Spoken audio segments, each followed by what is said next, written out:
Although my dear sister looks like a child and is no longer as crazy as she used to be, but something that we can't understand also happened to my sister. Right now, my dear sister isn't afraid of light or water. Her mind is like that of a child's, but her rationality is very complete. Can this be considered no problem? Patrice reminded him. Also, don't you think that there's something wrong with my sister's constant mention of a brother? Don't you think there's a problem?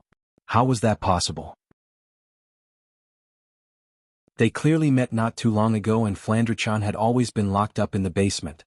After a period of time, she suddenly came out, and not only did she become more normal, her weakness was also gone. Just like what Patrice said, apart from becoming normal and overcoming the weakness of being a vampire, Flandre-chan also gained a big brother. All these signs point to the fact that something must have happened to Flandre-chan. It was because of these things that Flandre-chan was able to become normal and overcome her weaknesses. Patrice, you mean? Remilia spoke with a gloomy expression. Someone snuck into the Red Devil Hall without us noticing at all and even made contact with Fran? It's not as simple as that. Patrice nodded heavily. The person who came into contact with my dear sister might be the reason why she returned to normal and overcame her weakness as a vampire. Lady Patrice, in Fantasy Village there are people who can infiltrate Scarlet Devil Mansion without us noticing. Zhuyi frowned. But, is there someone who can help the second young mistress return to normal and overcome her weakness as a vampire? Remilia and Patrice went silent. If such a person really exists, Remilia would have gone up to them and even kneeled down to invite them back. Naturally, she wouldn't have let Flandre-chan live a life of darkness for 495 years.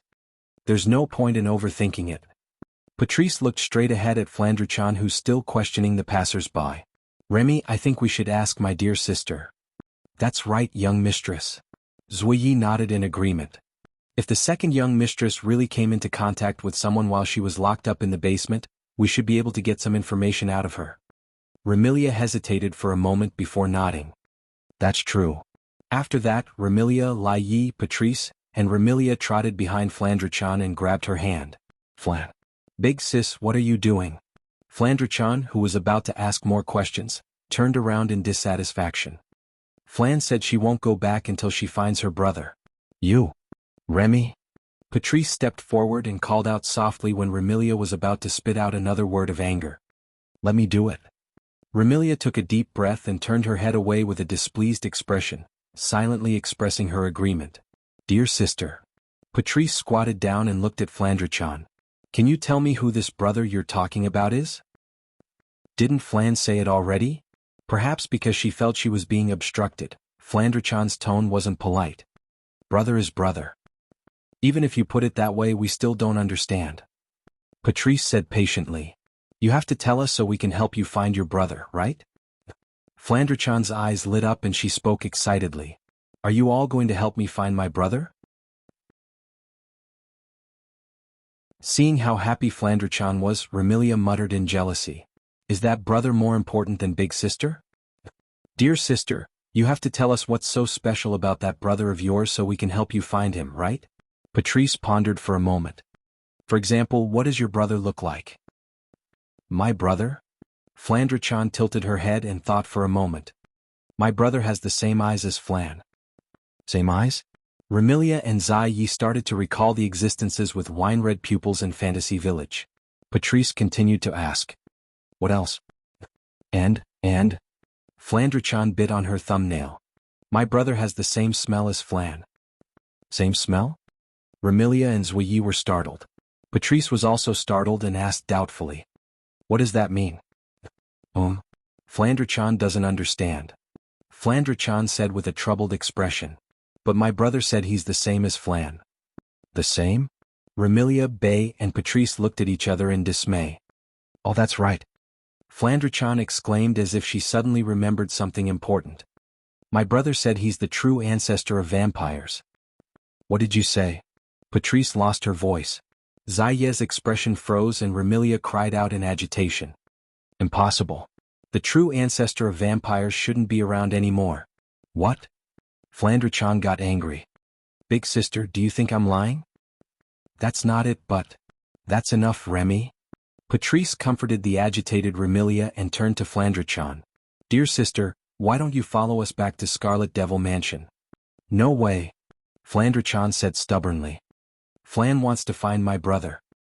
That's why you need to follow us back to Scarlet Devil Mansion. Patrice said.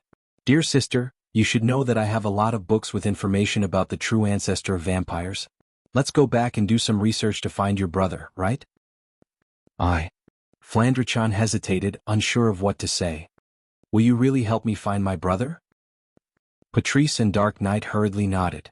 Only Remilia turned her head away with a gloomy expression. After a while, Flandre-chan nodded unwillingly. All right then. Remilia, Patrice, and Ziyi let out a sigh of relief.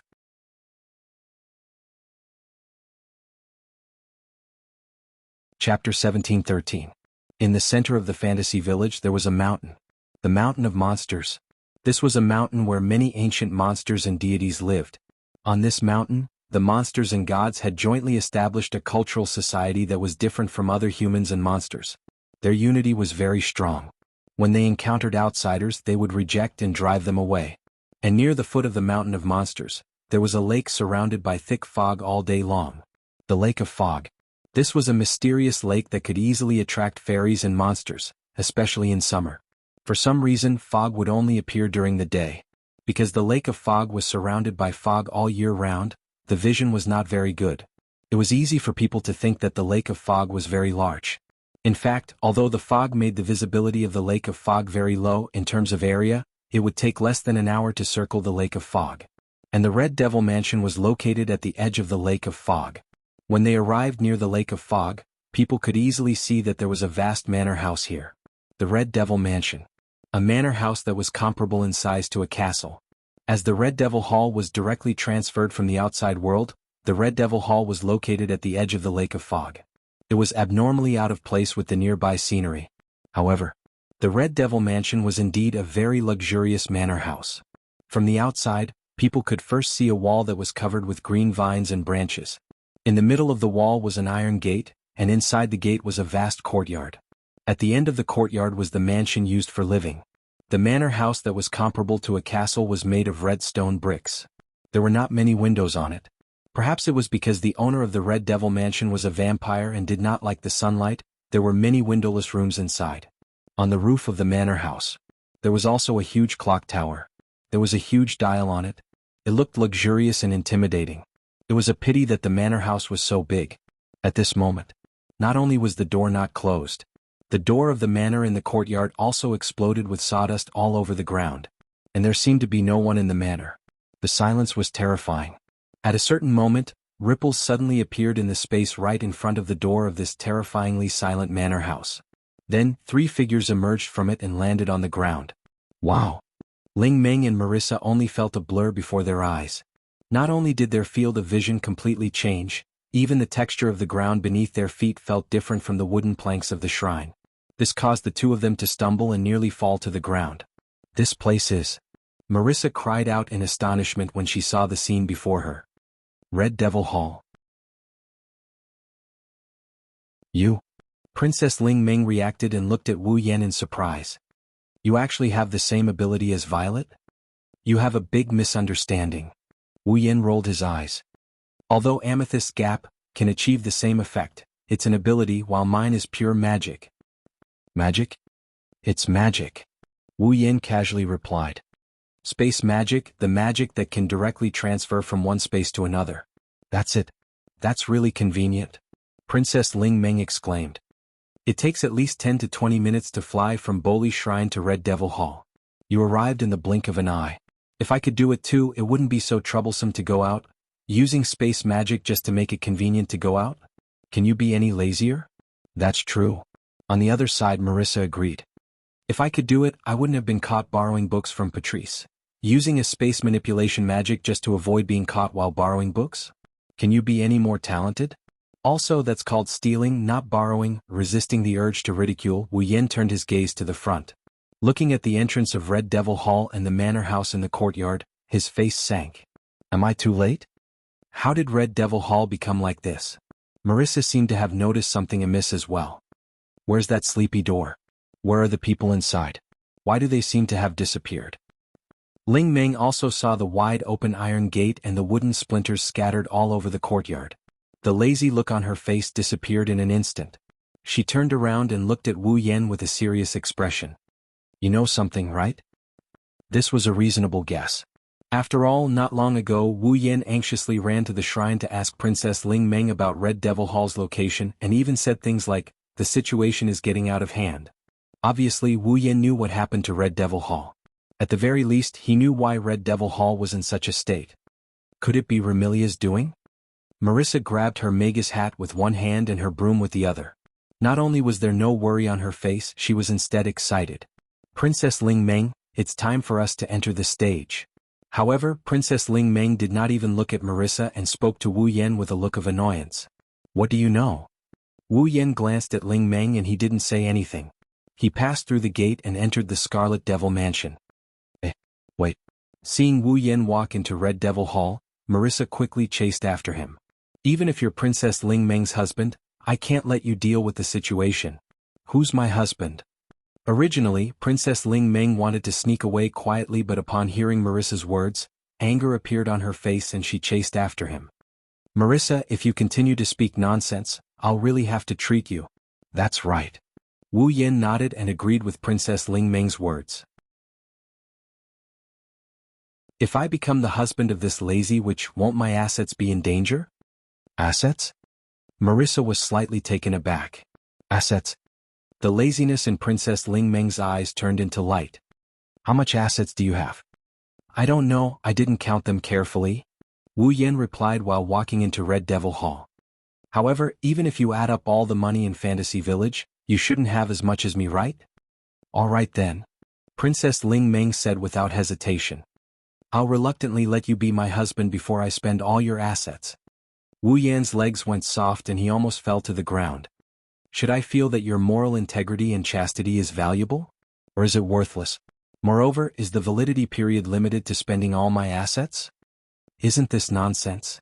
Princess Ling Meng looked at Wu Yan with disdain. Without money you still want to be my husband?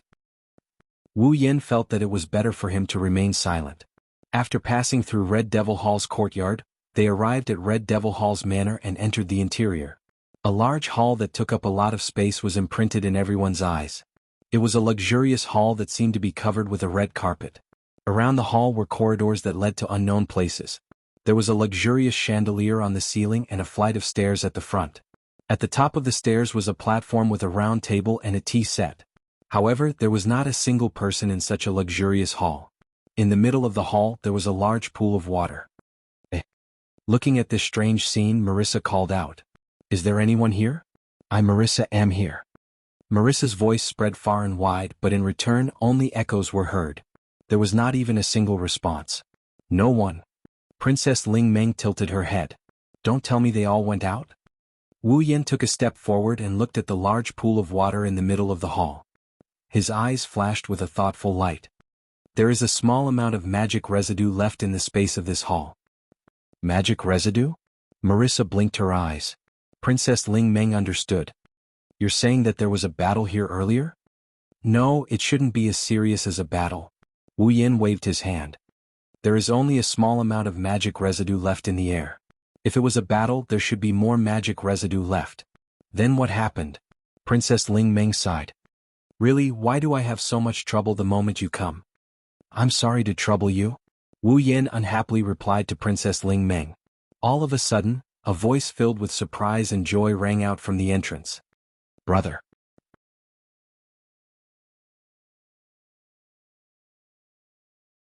Chapter 17:14. Big Brother. Following this tender and pleasant voice, Wu Yan, Ling Meng, and Marissa turned around and looked towards the door. Outside the door, 4 girls of different sizes were standing there. One of them had a ponytail on the left side of her head and a pair of broken wings with crystals hanging from her back. Another was petite but had a bluish-purple shoulder-length hair and a pair of canine teeth protruded from her mouth. Another was dressed in pajamas and had a head of long purple hair. She looked like a scholar. The last one was dressed in maid attire. From her appearance, one could see that she had a capable temperament. 4 girls of various sizes are standing in front of the entrance of Scarlet Devil Mansion. The one leading the group with a ponytail is looking at Wu Yan with an expression of ecstasy. The other 3 girls on the other hand are looking at Wu Yan in a daze, a stark contrast to the one leading the group. Looking at the little girl who is looking at him with an expression of ecstasy, Wu Yan let out a sigh of relief, and at the same time, he also revealed a relieved smile. You really made me look for you, Flan? Flandre-chan's ecstatic expression slowly turned into one of grievance, as if she was being bullied. She leaped towards Wu Yan and pounced on him. Big brother. Wu Yan quickly stepped forward and caught Flandre-chan in his arms. Oni-chan. Flandre-chan buried her head into Wu Yan's chest and she started sucking in his scent. She said in an aggrieved manner. Flan, I finally found you. Wu Yan felt a slight pain in his heart. The two of them were separated for less than 3 hours, but Flandre-chan was already so attached to him. It seems like it was as Wu Yan guessed. She returned to the basement when she entered the fantasy village. Wu Yan could clearly feel Flandre-chan hugging him with an unprecedented strength, as if she was afraid that he would disappear again. With this kind of performance, if it was not unexpected, then she was definitely influenced by the basement. This made Wu Yan feel a little guilty. I'm sorry, Flan. Flan. Wu Yan rubbed Flandre-chan's head and he whispered into her ears. Big brother is late. Big brother is a bad guy. Flandre-chan buried her head in Wu Yan's arms.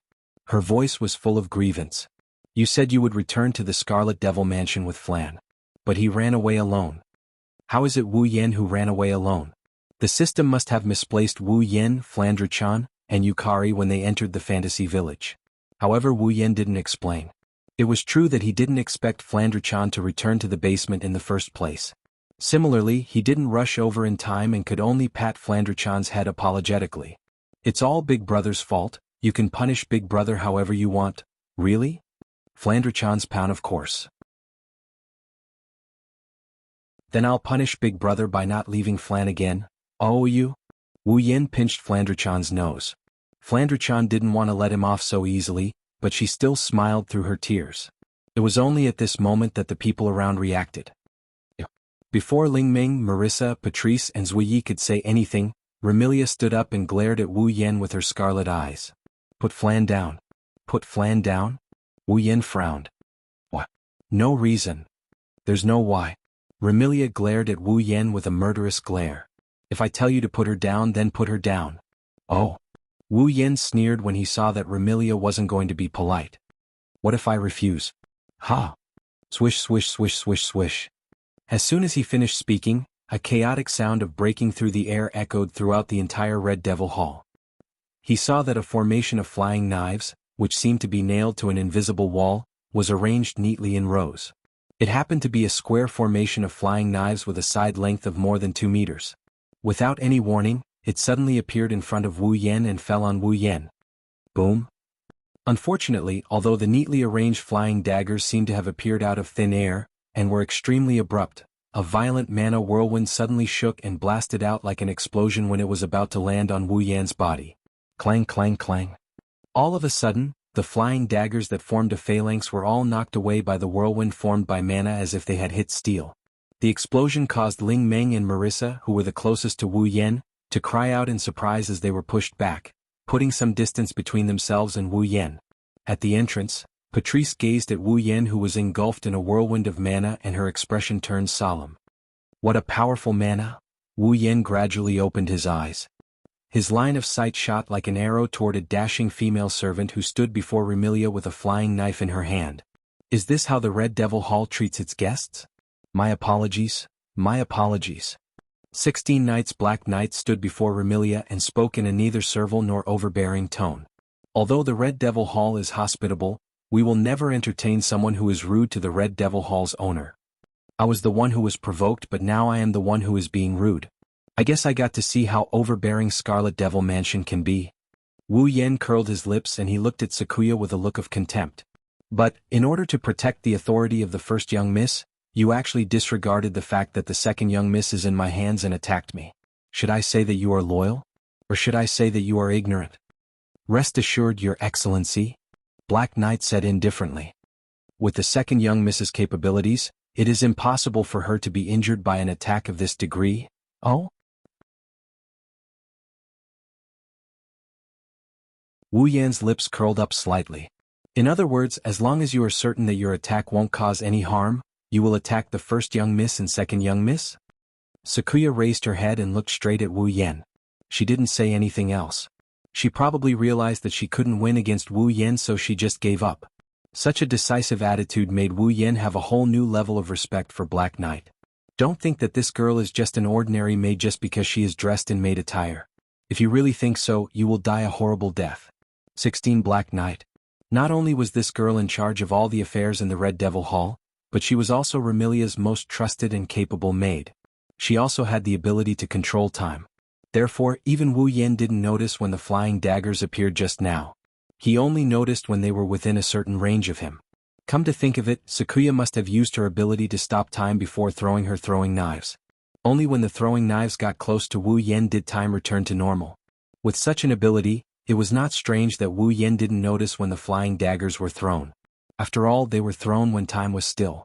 How could he notice? I'll say it one more time. Remilia fixed her gaze on Wu Yen through Black Knight's back. Put Fran down. Wu Yen smiled at Remilia's words that sounded like a threat and a declaration. His smile was unusually thought-provoking. Don't treat me like you.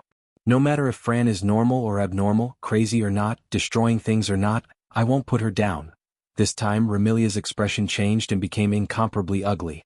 Wasn't Wu Yan's words poking at Remilia's sore spot? Of course it also poked at Remilia's anger. With a flip of her hand, a scarlet spear that was taller than Remilia abruptly appeared in her hand. The tip of the spear resembled a demon's tail. Swish. Remilia brandished the scarlet spear in her hand. Her eyes turned completely blood-red and her canine teeth protruded from her lips like the sharp teeth of a wolf.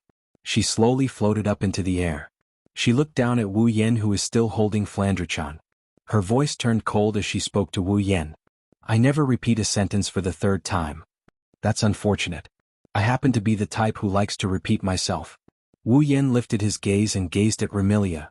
So, no matter how many times you repeat yourself, my answer will always be the same. The conversation between the two of them caused the atmosphere of the scene to become tense and tense.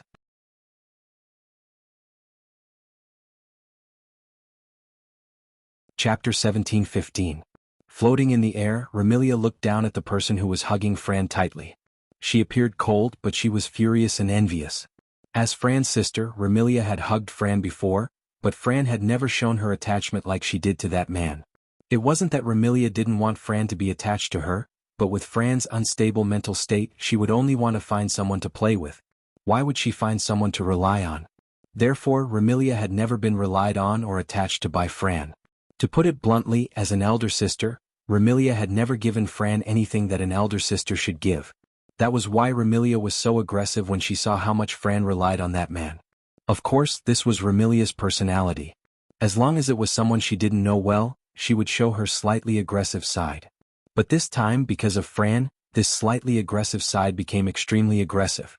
Wu Yen seemed to have seen through Remilia's thoughts under her cold expression. His gaze landed on the bright red spear in Remilia's hand. That gun was called Gungnir. In Norse mythology, Odin used a godly spear that never missed. As long as this spear was thrown by its owner, it would definitely hit the target. It was similar to the spear of thorns that had the effect of stabbing the heart. Unfortunately, the bright red spear in Remilia's hand wasn't the real Gungnir, and Remilia didn't actually possess the Gungnir. The Gungnir in Remilia's hand was just a skill derived from her ability. At this point, it was necessary to talk about Remilia's ability. As a member of Fantasy Village that was blessed by the gods, and as a member of Fantasy Village where basically everyone was equipped with a special ability, since Fran had such a terrifying ability as Fran's elder sister, even if Remilia couldn't compare to Fran, she wasn't too far off. Remilia's ability was the ability to control fate. As for the ability of Gungnir, it was an ability of Gungnir. It was 100% accurate. Remilia, who had the ability to control fate. She could use her own strength to use the 100% accurate fate. Through controlling fate, Remilia was able to recreate the legendary Gungnir in the form of a skill. Therefore, the Gungnir in Remilia's hands wasn't a real Gungnir, but Remilia's Gungnir wasn't a real one. However, it had almost the same ability as Gungnir. If Remilia threw the spear in her hand, if Wu Yen has no way of reversing something as non-existent as fate, he might be able to do so. He would definitely be hit. Of course, he would only be hit. After Remilia took out the Gungnir, Fran, who had been silent all this while, lifted her head and glanced at Remilia.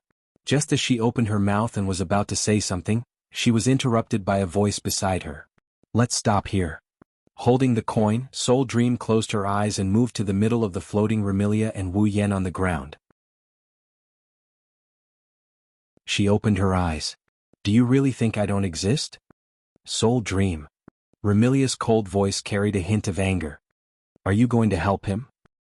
I don't have the time to help anyone fight. Soul Dream glanced at Remilia. But since you don't follow the rules of Fantasy Village, I have no choice but to stand up. Wu Yen, Remilia, and the rest of the people recalled something when they heard Ling Meng's words. Personal fights are not allowed in Fantasy Village. This was a rule set by Bunny Shrine's Bunny Spirit Dream as the manager of Fantasy Village. In the Fantasy Village, when humans, monsters and other races fought against each other, Ling Meng had set up a rule to prevent them from using too much strength and causing damage to the Fantasy Village or causing other troubles. The Rule of Rune Cards. The so-called Rule of Rune Cards refers to when two parties are required to duel, they must use their abilities and skills as forms and give their abilities and skills a name. When used during the duel they are known as rune cards. Before the battle began, both parties had to indicate the number of rune cards they used in the battle. If the opponent deciphered all the rune cards, or if one of the parties was the first to exhaust their strength, it would be considered as the loser. Even if both parties still have stamina left, if one party indicates that they have used up all their rune cards before the duel begins, then the party that uses up all their rune cards will lose. This kind of duel, other than comparing the power of the skills used by both parties, also relied on the magnificence of the moves to compete on the spiritual level. Rather than calling it a duel, it would be better to call it a game. However, this kind of game was recognized by all existences in Fantasy Village. This was because in Fantasy Village, the Bunny Shrine's Bunny Shrine's Bunny Shrine's Bunny Shrine's Bunny Shrine was absolutely invincible. If they were to fight head-on, even if Soul Dream couldn't win against Violet, Violet's Bunny Shrine's Bunny Shrine wouldn't be able to do anything to Soul Dream. However, if the rules of rune cards were used to determine victory and defeat, the invincible Bunny Shrine's Bunny Shrine would be defeated. Because of this, the rules of rune cards were recognized by all existences in Fantasy Village and no one could go against them. However, from just now, whether it was Black Knight's surprise attack, Wu Yan's counterattack, or Remilia's plan to use the Gungnir, none of them followed the rules of rune cards to duel. Thus, as the one who made the rules of rune cards, it was natural for Soul Dream to stand out at this time. It was so natural that the aggressive Remilia withered. Soul Dream. Remilia looked at Soul Dream unwillingly. Can't you make an exception for once? If you're just messing around, I don't have the time to care about you. However, looking at you, it's impossible for you to not get serious. Soul Dream pouted impatiently. Unless you can guarantee that your messing around won't affect the surroundings and won't cause any destruction. In that case, I can't be bothered. Instantly, Remilia's aura dissipated as if it had been dealt a blow. Won't affect the surroundings? Won't cause any destruction? It wasn't that Remilia couldn't do it. However, would an attack that wouldn't cause any destruction be able to achieve the goal of teaching that man a lesson? Obviously, that was impossible. It would be better for them to duel using rune cards. I'll say this first. From start to finish, I didn't intend to cause any destruction to the surroundings. Wu Yen spoke indifferently. You're the one who provoked him. Remilia looked at Wu Yen with a murderous look. You despicable bastard. Ling Meng grabbed Wu Yan's collar and for the first time, she screamed at the top of her lungs. You've already caused me a lot of trouble today. Don't cause me any more trouble, alright? I know. Wu Yen hurriedly spoke. I just want to say a few words to that lowly vampire. Is that alright? Lowly vampire? Remilia's eyebrows twitched. Her murderous aura filled the air once more. Go. I'll definitely kill you. You want to fight? I won't accompany you today. Wu Yen sneered. His words caused Remilia to lose her composure. Today Fran will be by my side. What did you say? Remilia cried out. I said I'll take care of Fran today. Wu Yen snapped. If you want to see Fran, then come to the shrine. Hey, why is it a shrine? Wu Yen grabbed Ling Meng before she could finish her sentence. Well then, goodbye. Leaving those words behind, Wu Yen and Ling Meng melted into the space and disappeared. Hey. Black White, who had been gloating on the side, suddenly flipped out. Don't forget about me. Black White picked up her broom and flew out of the Scarlet Devil Mansion's window without looking back. Fran was taken away? Remilia stared blankly at the direction Wu Yen, Fran, and Soul Dream disappeared. She lowered her head and her delicate body trembled violently.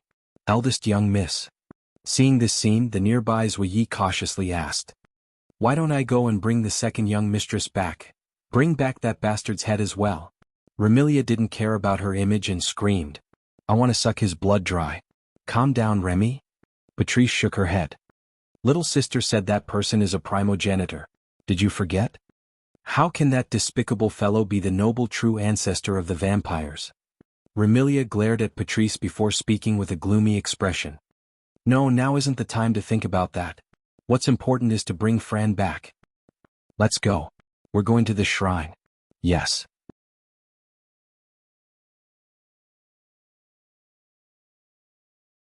Chapter 17-16. Fantasy Village, Bowley Shrine. Because they had left in a hurry, and because they had used space teleportation, the gate of the shrine that Marissa had pushed open was still open, as if someone had come in to steal something. Don't think that there aren't any thieves in Fantasy Village. A certain rat who is black and white but isn't perverted, and whether or not he has lesbian tendencies is still unknown, is this so-called thief. It was a pity that the Bori shrine didn't even have incense money. The owner of the shrine was still a living treasure who was on the verge of despair because of an empty money box. Even if there were thieves in the Fantasy Village, no thief would choose to come here. Except for Marissa. Whoosh! Gusts of cold wind blew from the bottom of the stairs at the front of Bowley Shrine. It whistled across the empty space in front of the shrine and rolled into the shrine. Buzz. Not long after, there was a violent tremor in the air within the shrine. A spatial ripple appeared like a mirage, and then a man and two women emerged from the spatial ripple. Among them, the slightly older girl fell on her buttocks, causing her to cry out in pain. You are a family friend? Sitting on the ground, Soul Dream rubbed her small buttocks and glared at Wu Yan. Her lungs were about to explode from anger. You broke my money box and caused me to burn my tongue. You drenched me all over and even caused me to be misunderstood by Marissa. You brought me to the Red Devil Mansion without my consent and made me clean up your mess. Now you casually brought me back and threw me on the ground. You're deliberately looking for trouble, aren't you? You. This is a big misunderstanding. Wu Yan raised his eyebrows at Soul Dream while hugging Fran. Breaking your cash box was purely an accident. I only drenched you because you scalded your tongue, but you were misunderstood by Marissa to have fallen down on your own. I brought you to Scarlet Devil Mansion because I expected Remilia to flip out. Now that I brought you back, I didn't mean to throw you on the ground. You're still denying it? Princess Ling Ming really wanted to use her imperial coins to beat this jinx to death. But after a while she was stunned. You said that you knew Remilia would flip out. Is that why you brought me there? Well, I guess you can say that. He hugged Fran tightly. Wu Yan sat down and sighed helplessly as he helped Fran tidy up her messy hair. That Remilia is a complete siscon. With that lowly vampire's temper, it's only a matter of time before she explodes because of me visiting her and acting so intimately with Fran. Siscon? Fran, who was in Wu Yan's embrace, asked innocently. What's a siscon? Siscon is a creature that commands respect and fear at the same time. Wu Yan pinched Fran's nose. Those who really like their younger sisters are siscons. He likes his sister very, very much? Elder sister? Does my sister like Fran a lot? Fran bit her thumb and said angrily. Then she's definitely not a siscon. Oh? Wu Yan asked in amusement. What? Because my sister doesn't really like Fran a lot. Fran said unhappily. That's why she's not a siscon. Silly girl. Wu Yan didn't know whether to laugh or cry. Your sister didn't say she didn't really like you. How do you know she doesn't? If she really likes Fran a lot, she wouldn't have locked Fran in the basement. Fran threw a tantrum. That's why my sister must hate Fran a lot. You can't put it that way. Wu Yan stroked Fran's cheek and sighed. There's a saying that goes concern leads to confusion. Perhaps back then your elder sister was too concerned about you, so she lost her sense of propriety and locked you in the basement. That's not for sure. Is that so? Fran looked at Wu Yan uneasily. Then will my brother lock Fran in the basement because he really likes Fran a lot?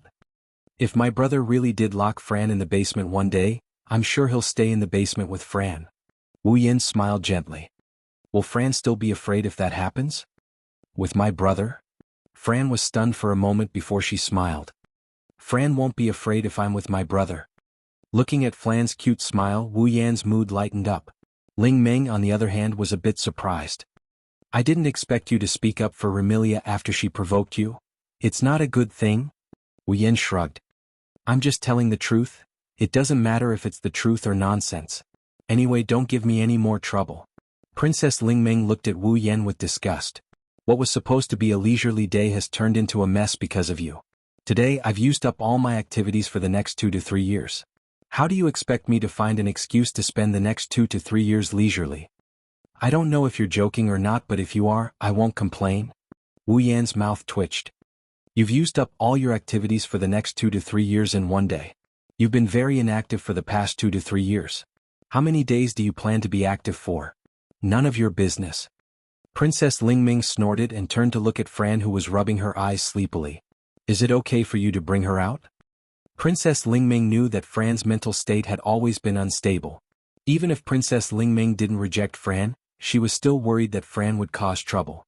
She really didn't want to do so many troublesome things. Don't worry about that. Wu Yan lowered his voice when he saw Fran's eyelids starting to close. He adjusted Fran in his arms and gently patted her back as if he was coaxing her to sleep. Fran's illness has been cured. She won't have any problems in the future. Is that so? Flan bit her finger and fell into a deep sleep. Ling Ming glared at Wu Yan when she saw Flan biting her finger. Then why did you bring her to the shrine and have Remilia come here to take her away? What's going on? Can't help it. This girl isn't in a state where she can be ignored. Wu Yan smiled bitterly. I'll let her stay by my side for now. I'll bring her back to the Scarlet Devil Mansion when she's emotionally stable. I have some things I need to tell Remilia. Seriously, this is your first day in Fantasy Village. Why do you always cause trouble? Princess Lingming looked at Wu Yan as if he was a troublemaker. She couldn't stop complaining. Marissa is already a headache. Now there's another one. Mama, don't make it sound so bad. Wu Yan chuckled. After all, we still have to spend some time together? Princess Lingming's eyelids twitched. She had a bad feeling. Ew. What do you mean by that? It's simple. Wu Yan looked straight at Princess Lingming. I want to stay the night. Stay the night? Princess Lingming was stunned. Her face was filled with disbelief. You can't be thinking of... That's right.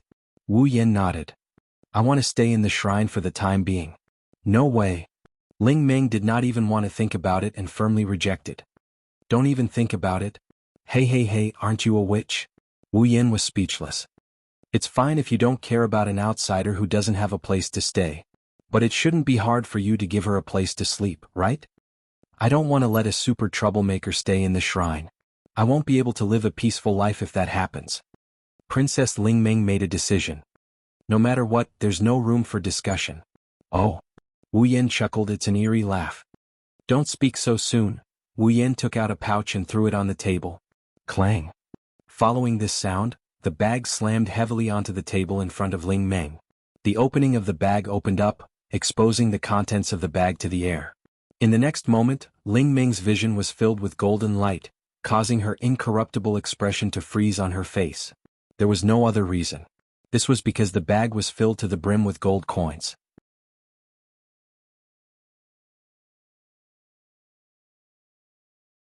Chapter 17:17. There were at least 30 gold coins in the old pouch. They were emitting a rich and dazzling light that seemed to illuminate the entire shrine. Princess Lingming's eyes were glued to them, unable to move away. If Princess Lingming's eyes turned into 2 yen signs, it would be an interesting scene. Gold coins. Princess Lingming struggled to speak as she looked at the bag of gold coins on the table. These gold coins should be enough to sustain the shrine for half a year, right? And these gold coins are enough to sustain the shrine for half a year. Now you just need to say the word and they'll all be yours. Wu Yan reminded Princess Lingming. How about it? Can you promise me to live in the shrine? Ugh. Princess Lingming stared at the bag of gold coins on the table. Her eyes were filled with hesitation. She was struggling to make a choice between gold coins and leisure. As a greedy person, Princess Lingming was also an extremely lazy person. Now that money and leisure were placed on the table, and Lingming had to choose between the two, wouldn't that be a very difficult choice? Of course, since ancient times. From the perspective of the Bori Shrine, which in the land of fantasy, Soul Dream was probably the only one who would have to make such a difficult choice between the two. But, Princess Lingming, who couldn't make a choice, could only say that sentence with a dry mouth. Aren't you the head of the House of the Lost? Isn't it better to live in the House of the Lost? Unfortunately, I don't know where the House of the Lost is. Princess Lingming, who claimed to be the head of the House of the Lost, was implying that she didn't know the way home. So, I can only choose to live in the shrine. Princess Lingming's eyes were filled with hesitation. She kept muttering to herself. What should I do?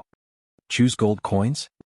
But if I let this troublemaker live here, I won't be able to live a peaceful life. Choose to refuse? Then I'll have to take the risk of offending Yukari and fight with this troublesome person. That seems to be very troublesome. Hearing Ling Meng's mumbling, Wu Yan's mouth twitched. Feelings.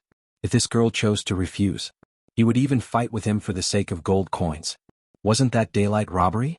As expected, someone who could mix with Marissa, who was good at borrowing things, also had the potential to become a great thief. No, they were bandits. After a series of difficult choices, Princess Ling Meng suddenly exhaled. He tapped his palm as if he had suddenly realized something. I think it's more reliable for you to be my husband. This way I can accept your gold coins. I can even chase you out. Wu Yan's hand trembled, and he almost threw Fran, who was sleeping in his arms, out. His face twisted. I don't mind you selling your chastity for gold coins, but you let someone else be your husband and you want to kick him out. Because it's too troublesome to have another husband, Princess Ling Meng said righteously. Anyway, there are many couples living separately in the human world. We just need to imitate them. Imitate your sister. Wu Yan couldn't help but want to slap the table. Just let me live here. Will it kill you to have some integrity? Integrity? Princess Ling Meng said with disdain. That kind of thing is too troublesome. I understand now. Your laziness is no longer a disease but a realm. In order to not destroy his worldview, Wu Yan decisively chose to force her to abdicate. Now you only have two choices. You can choose the gold coins and I'll live there, or you can choose to refuse. I can also go to the human realm. I believe that no one will refuse to provide a place for me to find a rich man. Look. Princess Ling Meng's delicate body trembled and trembled again. You actually use money to force a girl to do something she doesn't want to do. How shameful. I just want to live in the shrine. I don't want to push you down. Wu Yan said weakly. Are you willing or not? Can't you just say it? Fine. Princess Ling Meng's face was resolute. Now that things have come to this, I can only... You want to rob me? Wu Yan said coldly. Then I'll kindly remind you that I won't feel bad even if I throw these gold coins into the gutter. If you want to take them for free, I don't mind giving them to you. But if you do, you'll offend a rich man like me. You won't have many chances to get rich in the future. Princess Ling Meng, who had just decided to choose between gold coins and leisure, was petrified on the spot. You really want to rob me?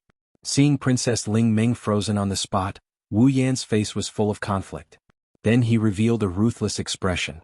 Are you going to let me live here or not? If you don't, I'll go to the human world. The human world?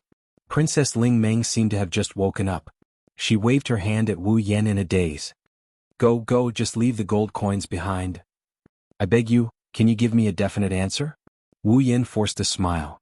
If this goes on, I'm afraid I won't be able to resist burying you. Sigh? Princess Ling Meng seemed to have accepted her fate. Why do I have to get into trouble with you? Although she said that, Ling Meng seemed to have made a decision in her heart. With lightning speed, her hand turned into an afterimage as it flashed across the table in front of her. When the afterimage disappeared, the money pouch on the table had also disappeared. There's no place for you in the shrine. Princess Ling Meng gave a ruthless answer after taking the money. If you want to stay here, then go to the warehouse and move your old stuff. You can sleep on the floor. Listen carefully. Princess Ling Meng stood up and leaned forward. She put her face in front of Wu Yan with a serious expression. Don't cause any more trouble for me. If you do, I'll treat you like a monster and treat you. Well, don't worry, Wu Yan said straightforwardly. I won't cause any trouble. At least, I won't take the initiative to cause trouble. It's just that. Wu Yan turned to look at the entrance of the shrine and shrugged. If trouble comes knocking on my door, then I can't do anything about it. Princess Ling Meng couldn't help but be startled. She followed Wu Yan's gaze and looked at the entrance. Then, the corners of her eyes began to twitch. There were two figures standing at the entrance of the shrine. One was a silver-haired girl holding a parasol and wearing a maid's outfit.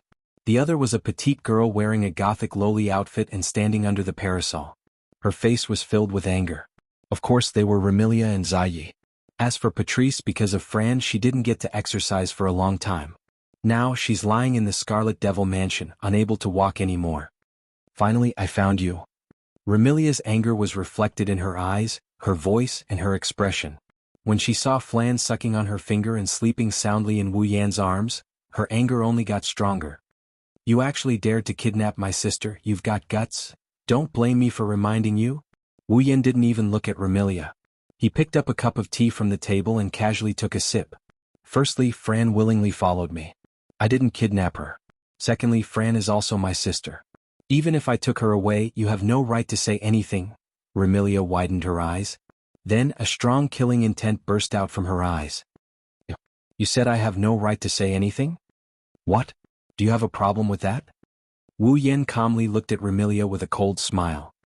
To me, you who didn't give Fran a good life indeed have no right to say anything to me. Remilia's delicate body trembled violently, and the killing intent in her eyes dissipated. Her pretty face seemed to have lost all color, becoming a little pale. Let me give you a piece of advice, don't go overboard with your words.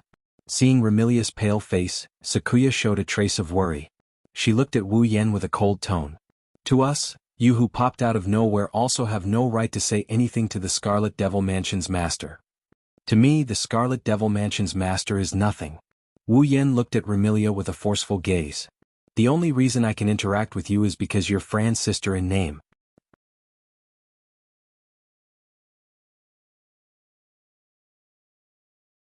Chapter 17-18. The only reason I can interact with you is because you're still Fran's sister in name. Following the spread of these words, the atmosphere of the entire place changed from the initial aggressive to heavy. That in-name statement was like a sharp arrow that pierced deeply into Remilia's heart, causing her pretty face to turn pale once again. It also stabbed Zhang Ye's weak spot, causing him to be furious and speechless. Wu Yan. Although it was said ruthlessly, everyone present except for Ling Meng, Remilia and Zai Yi, understood that this nominal statement was, to put it bluntly, true. Remilia doted on her sister very much, and Fran was indeed Remilia's biological sister. No matter what, it couldn't be considered as just in name. However, just as Wu Yan said before, Remilia didn't give Fran a good day at all. She even gave Fran a very traumatic life. But that couldn't be considered Remilia's fault. The main problem was still Fran's problem. For a person who could go crazy at any time and want to kill everyone around her, even if that person was the person closest to her and the person she loved the most, who could think of a way to solve the problem without hurting her. If this person could be easily suppressed, then it wasn't impossible. The key was, to a certain extent, this person had an existence that surpassed everyone around her. And Fran was such an existence. Her mental state was abnormal and she was extremely dangerous. She also had enormous power that no one could suppress. Other than locking Fran in the basement, was there any other way? Of course there was a way. After all, the thing that Fantasy Village didn't lack the most was those strange things. This was something that could be called a miracle. Unfortunately, Remilia couldn't be considered a native of Fantasy Village. In fact, when she first came to Fantasy Village, Remilia had the idea of ruling the entire Fantasy Village, becoming enemies with all the monsters in Fantasy Village. And at that time, Fran was already in a mentally unstable state. Remilia. She could only choose the stupidest but most efficient way to isolate Fran, who was like a bomb. As a result, when facing Remilia was definitely not on the side of reason. You're an outsider, you don't understand Miss at all. Zhang Yi said coldly as if he was standing up for Remilia. Miss cares more about second Miss than anyone else. That's something an outsider like you can't understand at all. You still want to be stubborn? Don't you understand that you're in the wrong from the beginning? Wu Yan responded to Zhang Ye's words with a somewhat pitiful look. Indeed, I might really not understand Miss because I'm an outsider. Then, as Fran's closest people, let me ask you, do you understand Fran? Remilia and Zhang Yi were stunned at the same time. Understand Fran? Perhaps this was something that Remilia and Zhai Yi had not considered until now. The reason was very simple. It was because Fran's mental state was very unstable and crazy. Why would anyone want to understand a crazy person? Perhaps Remilia and Zui Yi were more concerned about how to solve Fran's problem than how to understand Fran, right? That was why Remilia and Zhang Yi were stunned and didn't react for a long time. You only know that Fran's mental state is unstable and she often causes trouble, and it's very serious. But please use your noble brain to think, why would Fran cause trouble? Why would she want someone to play with her? Wu Yin looked straight at Remilia. Isn't it because Fran doesn't want to be alone at all? But what can we do? Remilia opened her mouth, unwilling to give up. Given Fran's mental state, even if someone plays with her, she doesn't know how to control herself. In the end, Fran will destroy everything by her side, whether it's a person or an object. Then let me ask you. Wu Yan's eyes carried a calmness that made Remilia's heart palpitate. Did Fran ever hit you hard when she was making trouble for you? Attacked. Remilia was slightly taken aback. It was only at this moment that Remilia realized that no matter how crazy Fran was in the past, no matter how unstable her mental state was, she would ignore her elder sister's words once she got into a fight. However, she had never been so crazy as to attack her. Great Master of the Scarlet Fiend Dojo, you should have taken it for granted that Fran never attacked you, right? Wu Yan's voice turned into a sharp needle that pierced Remilia's heart. It is indeed a matter of course because no matter how crazy Fran is, she still remembers that you are her sister and that she can't attack you. This? Remilia was at a loss. You think that you had no choice but to lock Fran in the basement and that it was for her own good, but you never tried to understand Fran. Wu Yan seemed to have lost interest in Remilia and looked away. Of course, it never occurred to you that Fran, who had been shouting, "Come and play," was doing so because she was too lonely. You never considered the ways that could make Fran happy either. If you tried to understand Fran and figure out her thoughts, you would have thought of this. Wu Yan sighed. Since Fran has been causing trouble because no one is playing with her and Fran likes you from the bottom of her heart, she won't attack you no matter how crazy she is. Then, as long as you take some time out of your day to accompany Fran in the basement, won't the problem be solved? This sentence was like a thunderbolt that hit Remilia hard. Remilia's expression changed drastically and she was stunned. As long as you take some time out of your day to accompany Fran, Fran won't feel lonely. If she doesn't feel lonely, she won't look for someone to play with her. If she doesn't need someone to play with her, Fran won't cause trouble. Wu Yin glanced at Remilia.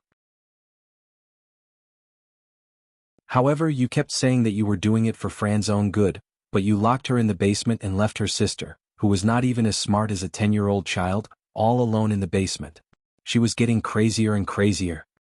Isn't it because you've never considered things from Fran's point of view and never tried to understand Fran's proof? Remilia's mouth opened and closed as if she wanted to defend herself, but she couldn't find the words to say. She could only stare blankly at Fran, who was sleeping peacefully in Wu Yan's arms. She couldn't say a complete sentence. Miss. Looking at Remilia's expression, Ruiyi worriedly called out, but Remilia didn't respond. Hey. Beside them, Princess Lingmeng couldn't stand it anymore and frowned. Don't you think you're going overboard? I'm just stating the facts. Wu Yan shifted his gaze from Remilia to Princess Lingmeng. I'm not denying that Remilia really cares about Fran, but it's a fact that she didn't try to help Fran. It's also a fact that Fran has been causing trouble and has a dark life. Wu Yan ignored Lingmeng. He closed his eyes and softly muttered this sentence. Fran's past is dark and painful. That's why Fran has the right to be happy in the future. If you can't give Fran happiness, then I advise you to give up on her. Give up on Fran. These simple words caused Remilia to raise her head abruptly. I will never give up on Fran. When she said that, all the emotions in her heart turned into determination. Because this was the only thing Remilia would never give in to. Even if Remilia gave Fran a painful life, she was still Fran's elder sister. That's not something you can decide. Wu Yan snorted and stood up to look at Remilia. Tomorrow I will bring Fran to the Scarlet Devil Mansion. At that time, let me see if you have the right to keep Fran by your side. After saying that, Wu Yan walked past Remilia and walked out of the shrine. Remilia didn't move from the start to the end, but her back revealed a sense of desolation. Princess Lingmeng and Ruiyi could only watch this scene silently for a long time.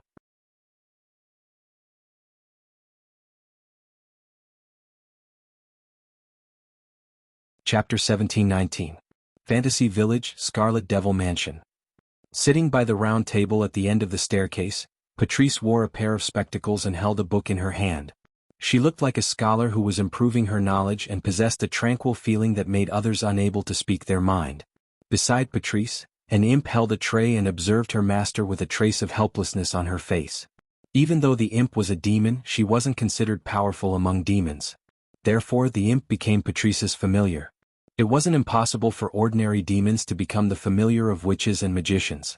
However, If witches and magicians wanted powerful demons to become their familiar, they would have to pay a price. After all, wasn't it the demons who became their familiar? However, the imp's strength was considered weak among demons. Therefore, even if she became someone else's familiar, she didn't have the qualifications to ask her master to pay a price. Therefore, the imp became Patrice's familiar out of her own free will. It was also because the imp was willing to become Patrice's familiar and respected her master from the bottom of her heart. Therefore, the imp noticed a detail that others couldn't. Even though Patrice seemed to be engrossed in her studies, Kieran could not help but sigh. But now, Patrice definitely didn't read a single word in the book. Speaking of which, Patrice, who had always stayed in the Scarlet Devil Mansion's underground library, was reading in the main hall.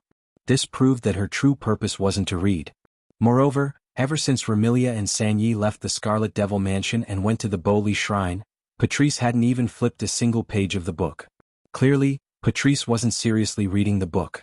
Come to think of it, he must be very worried about second miss, right? Thinking until here, the imp couldn't help but turn her gaze towards the entrance of the Scarlet Devil Mansion. When she looked, the imp was taken aback. Then she hurriedly called out, "Madame Patrice." Patrice seemed to have heard the commotion at the entrance before the imp called out. She lifted her head and looked towards the entrance. When Ramilia and Night Eye walked through the door, Patrice saw the images of Ramilia and Night Eye. Patrice's heart sank slightly. He saw, walking into the Red Devil Hall, Zuyi, who followed behind Ramilia step by step, had a look on his face. Not only was there a trace of worry, but there was also a heavy feeling. As for Ramilia, her head was completely lowered, making it impossible to see her expression. However, this only showed that something had happened. At least, ever since Patrice met Ramilia, she had seen Ramilia's dignified side, childish side, willful side, and even angry side. However, she had never seen Ramilia in such a preoccupied state. Patrice's expression turned heavy. She stood up and gazed at Zuyi, who was slowly ascending the stairs behind Ramilia, and questioned him silently. Noticing Patrice's gaze, Zuyi looked at Patrice and the worry on his face seemed to have deepened. He shook his head at Patrice. What Zuyi wanted to express was not that he did not know, but that it was not easy to say. This made Patrice feel the importance of this matter. Not only did Zuyi return with a heavy heart, he didn't even bring back Fran, who he wanted to bring back. This was enough to show the severity of the matter. What's wrong? In the end, Patrice chose to ask Ramilia. What happened? Ramilia didn't answer Patrice's question. Instead, she sat at the head of the table and lifted her head, revealing a helpless expression that Patrice had never seen before. Patrice. Ramilia asked in a daze. Tell me, did I do something wrong? Looking at Ramilia, who had never displayed such a weak side, Patrice more or less sensed that something was amiss. She asked in a probing tone. Are you referring to little sister's matter? He said that I never tried to understand Fran and never gave her happiness. Ramilia's expression became more and more confused and helpless. In the end, she even showed a trace of depression. Also, he wanted me to give up on Fran. Hearing till here, Patrice gradually connected the dots and understood the gist of the matter. Ramilia had always felt guilty about what happened to Fran. Even though she didn't think that she was the one who caused Fran to become insane, she still hated the fact that she was the one who locked Fran up in the basement. Therefore, Patrice guessed that the person who took Fran away must have exposed Ramilia's guilt towards Fran. Otherwise, Patrice found it hard to imagine that Ramilia would show such a weak side to anyone other than Fran, the little sister she cared about the most. One must know that when she was defeated in the battle to conquer Fantasy Village, Ramilia didn't show such a weak side even when she didn't realize her dream of becoming the ruler of Fantasy Village. I don't know what that person said to you. After deliberating over her words, Patrice spoke indifferently. But, Ramilia, no matter what you did, your concern for Fran is something no one can deny. I am certain of this. Ramilia's expression didn't turn for the better and she even bitterly smiled. That man also said he didn't deny my concern for Fran, but he felt that I couldn't give her happiness. Did that person say that? Patrice knitted her brows as though she was surprised that Wu Yen would say something like that. Her expression tensed up. That's true, but in the past there was no other way. My dear sister was mentally unstable, but it's different now. Different. Ramilia's spirit jolted as though she had found a life-saving straw. She stood up from her chair and placed her hand on the table as she leaned towards Patrice. How is it different? I think you're confused because of your concern, Remilia. Patrice shook her head with a smile. Before, little sister was in that state and you couldn't give her happiness. But now, little sister seems to have returned to normal, right? Remilia stared blankly for a moment before her scarlet eyes lit up. That's right. Just because I couldn't give Fran happiness in the past doesn't mean I can't in the future, right? Now that Fran had returned to normal, he didn't need to worry about Fran losing control anymore. He could live with Fran without any worries. Then, couldn't he just give Fran the happiness that he couldn't give her in the past? Like a blow to the head, Remilia's heart that had been immersed in guilt towards Fran all this time suddenly brightened up. The haze that had been shrouding her heart was also swept away. Phew. Remilia let out a long sigh and her expression returned to her usual confident and arrogant self. Her voice also carried a hint of pressure. Thank you, Patrice. Lady Patrice. Yi seemed to be very happy that Remilia had returned to her original state and looked at Patrice gratefully. It seems like all of you are fine. Patrice felt relieved and asked, then what about little sister? At the shrine. Remilia's tone became displeased at this point. She should be with that fellow right now. What? Patrice said in astonishment. You all couldn't take little sister back from him? No. No. Remilia replied unhappily. Moreover, if we really fought back then, I wouldn't have a say in Fran's matter anymore. Patrice revealed a puzzled expression and turned to look at Zuyi. That. Kuyi smiled helplessly. He said that he will bring Second Miss to Scarlet Devil Mansion tomorrow and decide if he wants to return Second Mississippi. I see. Patrice nodded. Understood, I will be there tomorrow as well. Kuyi let out a sigh of relief. With the knowledgeable Patrice, he would have the confidence to negotiate with the other party tomorrow. After all, Zhang Yi had personally experienced the extent of the other party's eloquence.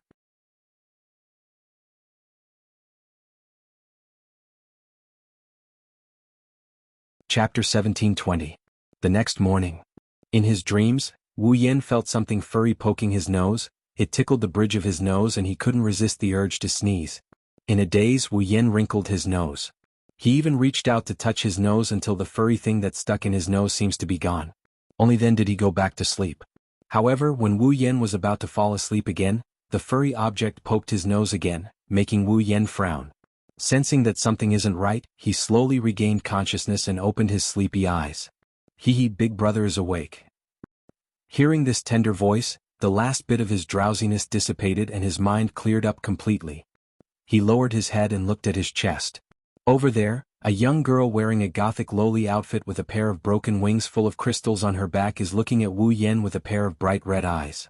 She has a mischievous expression on her face as if her prank was discovered.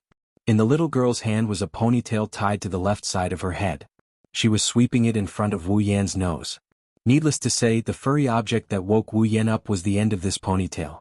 The one who pranked Wu Yen with her own hair. It was Fran. Girl. Wu Yen sat up and hugged Fran. He acted like he wanted to eat her alive as he yelled at her. Do you know the punishment for disturbing Big Brother's sleep? Wow. Big Brother is angry. Fran immediately cooperated with him and pretended to be pitiful and trembling. Fran knows she was wrong. Big Brother, please forgive Fran. It's not sincere to apologize verbally. Wu Yen said calmly. What do you have to do if you want to be forgiven when you prank someone? What do I have to do?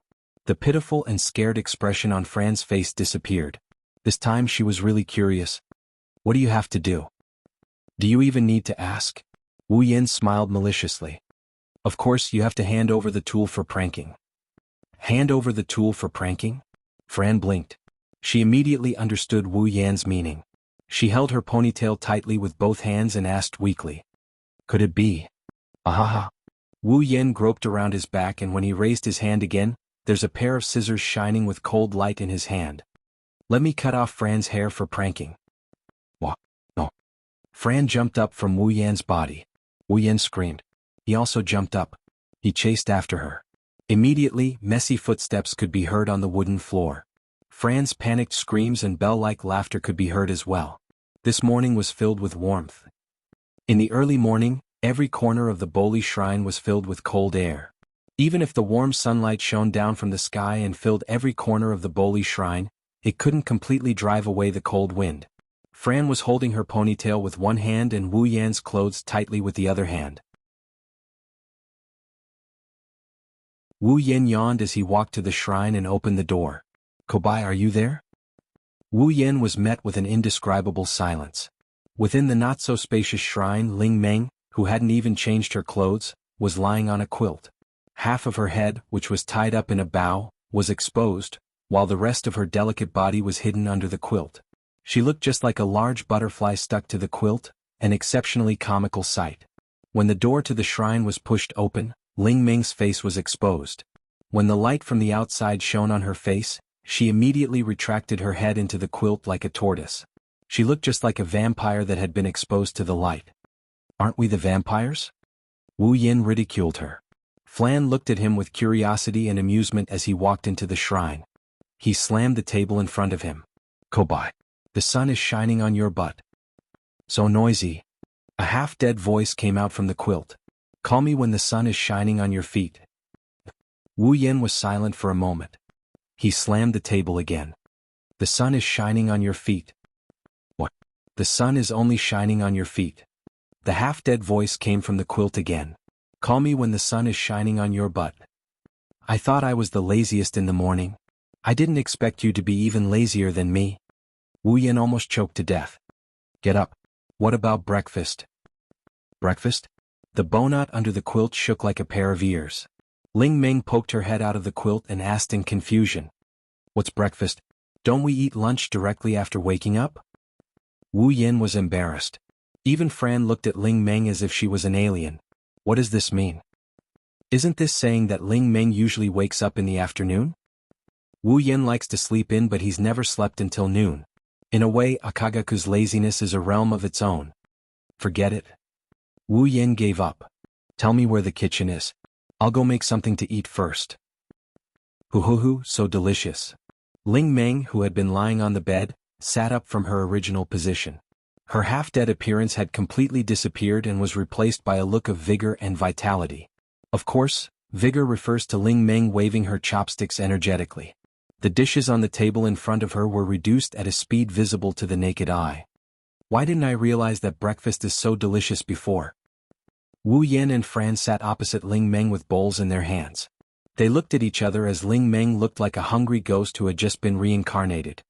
Does Ling Meng not have any food to eat? Fran bit the tip of her chopsticks as she looked at Ling Meng, who kept eating. Her eyes were filled with sympathy. So pitiful. Well, she used to eat lunch the moment she woke up. She has never tasted breakfast before. It's inevitable that she would be like this. Wu Yan said. So, let's be considerate of her. Got it, brother? After choosing to ignore Ling Meng, Wu Yan and Fran began to eat their breakfast in silence. By the way, Wu Yan and Fran secretly hid the dishes after seeing how fast Ling Meng ate. They didn't want Ling Meng to clean up all the dishes on the table. Therefore, if someone were to come here, they would see the Miko of Bori Shrine eating and drinking without any care for her image. The other two Mikos sat opposite each other, took out a few dishes hidden in the stove, put them on the ground and started eating. Not long after, whether it was the plates on the table or on the floor, all of them were cleared. Oh. Ling Meng lay down on the floor and narrowed her eyes in satisfaction. I haven't eaten so much in a long time. I can see that. Wu Yan put away the dishes and handed them to Fran, who was happily cleaning up. He then glanced at Ling Meng. Looking at the way you eat, we are almost full. Don't tell me you are so poor that you don't have money to eat? Don't have money to eat? Princess Ling Meng asked curiously. Do I need money to eat? Ha! Wu Yan was shocked. If you don't need money to eat, where did the ingredients come from? Who knows? Ling Meng pouted. Every time the inventory runs out, the ingredients will appear out of nowhere. Appear out of nowhere? Wu Yan was stunned for a moment before he understood. It must be a 17-year-old girl who was used to peeping through the gaps. When she saw that Ling Meng did not even have money for incense, she naturally did not have money to eat. In order to keep the life of the manager of Fantasy Town alive, she must have secretly brought the ingredients over. Wu Yan did not know whether to laugh or cry as he shook his head. He put all the cutlery aside and reached out to Fran. Fran, come here. What is it? Fran asked, but she was already in Wu Yan's arms. Are you going out? Yes. Where are you going? Scarlet Devil Mansion.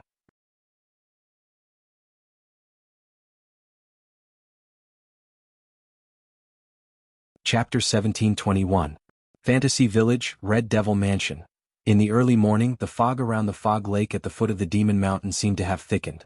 The Red Devil Mansion, which was right next to the fog lake, was shrouded in a layer of white fog. It looked somewhat illusory. The cold wind howled in the space, taking away the fog that filled the surroundings. It also brought back the new fog from the lake of fog, causing the surroundings of the Red Devil Hall to be hazy. Coupled with the fact that the Red Devil Hall did not fit in with its surroundings, people could not help but think of it as a mirage. Buzz. At a certain moment in front of the Red Devil Mansion, a space near the fog lake quietly distorted. The air vibrated, dispersing all the fog in the surroundings. Like boiling water, it was neither intense nor slow, gradually forming circles of ripples. In the spatial ripples that others could not see, two figures, one big and one small, appeared out of thin air and appeared in this space. Ta!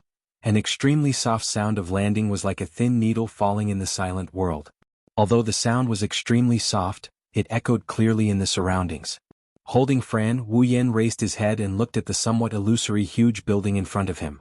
He sighed in his heart. It's called the Red Devil Mansion, but it looks like it's more like a ghost's castle than a devil's mansion. There was nothing he could do about it. Under the fog of the fog lake, the Red Devil Mansion, which already had an evil atmosphere, became completely gloomy.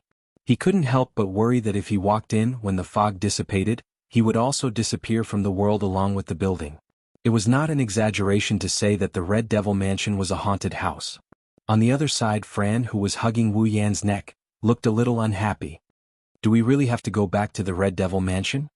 Fran did not reject the Red Devil Mansion as much as she did her basement. However, it was not easy for her to be with Wu Yan. Fran thought that she could play around in the fantasy village with Wu Yan. Who knew? After only a day, Wu Yan was going to send her back. How could Fran not be unhappy? If it wasn't for Wu Yan's repeated assurances, if Vermilia still insisted on locking Fran in the basement, he would definitely take her away. Fran did not want to go back to the Red Devil Mansion. He clearly understood Fran's feelings. Wu Yan said softly. No matter what, the Red Devil Mansion is Fran's home. Fran can't always follow brother everywhere. You don't want to go home? What does it matter? Fran's face was puzzled. Even if you don't go home, Fran? Hearing these extremely willful words, Wu Yan was helpless. If you say that, your sister will be very hurt. That's better? Fran puffed up her cheeks. Big sister is so bad. Bad children should be punished, right? You? Wu Yan shook his head. Do you really? Fran doesn't want Flan? Fran was speechless. Even though you say you don't want to go home, Fran actually wants to live with her sister, right? Wu Yan rubbed Fran's head. So, don't say such willful words. Oh. Flan's expression turned gloomy again. Wu Yan couldn't help but laugh at her antics. Hugging the petite figure in his arms, he started walking towards the entrance of Scarlet Devil Mansion. As they got farther and farther away from the fog lake, the Red Devil Mansion in the fog became clearer. After the visibility increased slightly, the Red Devil Mansion's entrance appeared in front of Wu Yan and Fran's eyes. Passing through the thinning fog, Wu Yan carried Fran to the entrance of the Red Devil Mansion and looked ahead. When they arrived, everything in Wu Yan's field of vision was filled with the Red Devil Mansion's buildings. Red buildings, walls covered with vines, a tall bell tower, very few windows, and an iron gate that stood in front of him, its surface flashing with a cold luster. Yesterday the Red Devil Hall was in a mess. Today it finally had its original appearance. Mysterious, strange, heavy, the castle-like building was exuding such an atmosphere at this moment. Without lamenting for too long, Wu Yan reached out to push the door in front of him. Stop. However, just as Wu Yan was about to touch the door of the Red Devil Mansion, a delicate shout rang out from inside the Red Devil Mansion. Immediately after, a figure jumped out from the wall of the Red Devil Mansion and exposed itself to the pouring sunlight. It somersaulted in the air and fell heavily. And below the place where the figure fell, Wu Yan was standing there with Fran in his arms. If he didn't dodge, then without a doubt he would have an intimate contact with the figure falling from above. Immediately Wu Yan took a few steps back. Bang! Wu Yan, who was retreating, fell heavily on the ground with a muffled sound and arrived in front of Wu Yan. It was a tall girl with waist-length red hair with 2 braids on each side. She wore a dark green Chinese suit and a hat of the same color as her clothes. On the hat was a golden star with the word, dragon, engraved on it. She was dressed like a warrior. Hong Meiling, level 75. This is the Red Devil Mansion. The girl named Hong Meiling took a stance and looked in front of her with a serious expression. Outsiders are not allowed to enter. As soon as she finished speaking, Hong Meiling was stunned. Looking at Fran in Wu Yan's arms, a look of surprise appeared on her face. Second Miss Meiling. Fran happily raised her little hand. Meiling, I'm back. Second Miss. Hong Meiling immediately jumped in front of Wu Yan with tears streaming down her face. She grabbed Fran's hand and shook it up and down. You're finally back. Seeing Hong Meiling and Fran holding hands, one with tears streaming down her face and the other with smiles on her face, Wu Yan smiled faintly. This young girl named Hong Meiling, who was dressed like a Chinese female martial artist, was in charge of guarding the door of the Red Devil Mansion. It could be said that she was the person with the lowest status in the Red Devil Mansion. She might not even be comparable to an ordinary fairy maid. Although her status was lower, Hong Meiling was still a rather important existence in the Red Devil Mansion. After all, excluding Remilia, Patrice and Black Knight, Hong Meiling was the strongest existence in the Red Devil Mansion. Her level was also only below the three people in front of her. It was because of this existence that Remilia made her the gatekeeper of the Red Devil Mansion and put her in charge of the mansion's first line of defense. However, this line of defense was usually a little lazy, causing a certain black and white bandit to frequently sneak into the mansion and steal books from Patrice's library. It was this gatekeeper who had the best relationship with Fran in the entire Red Devil Mansion. Hong Meiling was the only one in the entire mansion who didn't fear Fran's strength and dared to secretly play with her. Therefore, no matter how depressed Fran was, she couldn't help but say, "I'm back," when she saw Hong Meiling. The moment Hong Meiling saw Fran, she wasn't worried that Fran would lose control of herself at all. Instead, she excitedly walked up to her. "Wu." Hong Meiling suddenly burst into tears, scaring Wu Yan and Fran. "Meiling." Fran quickly reached out and touched Hong Meiling's head. "What's wrong?" "Second Miss, why did you suddenly run away yesterday?" Hong Meiling complained with tears in her eyes. "Miss Kuyi has been blaming me for not keeping an eye on you and docking my salary for the next 10 years. Whoosh. Just as Hong Meiling's complaining voice fell, a cold light flashed out from inside the door and fiercely stabbed into the center of Hong Meiling's hat, giving everyone a fright once again. "That's because you didn't do your job." Along with such a voice, a tall figure suddenly appeared at the door without the slightest warning. "China, you dare to snitch to Second Miss?" Miss Lu Yi." Looking at the figure that appeared at the door, Hong Meiling revealed a timid expression, but she still weakly spoke. "My name is Hong Meiling, not China." It was a pity that Hong Meiling's weak objection was beautifully ignored by Kuyi. "Welcome to the Red Devil Mansion." Like a proper servant, Kuyi was respectful and neither servile nor overbearing. She bowed slightly to Wu Yan with an etiquette that no one could find fault with. "Young Miss has been waiting for a long time, please follow me."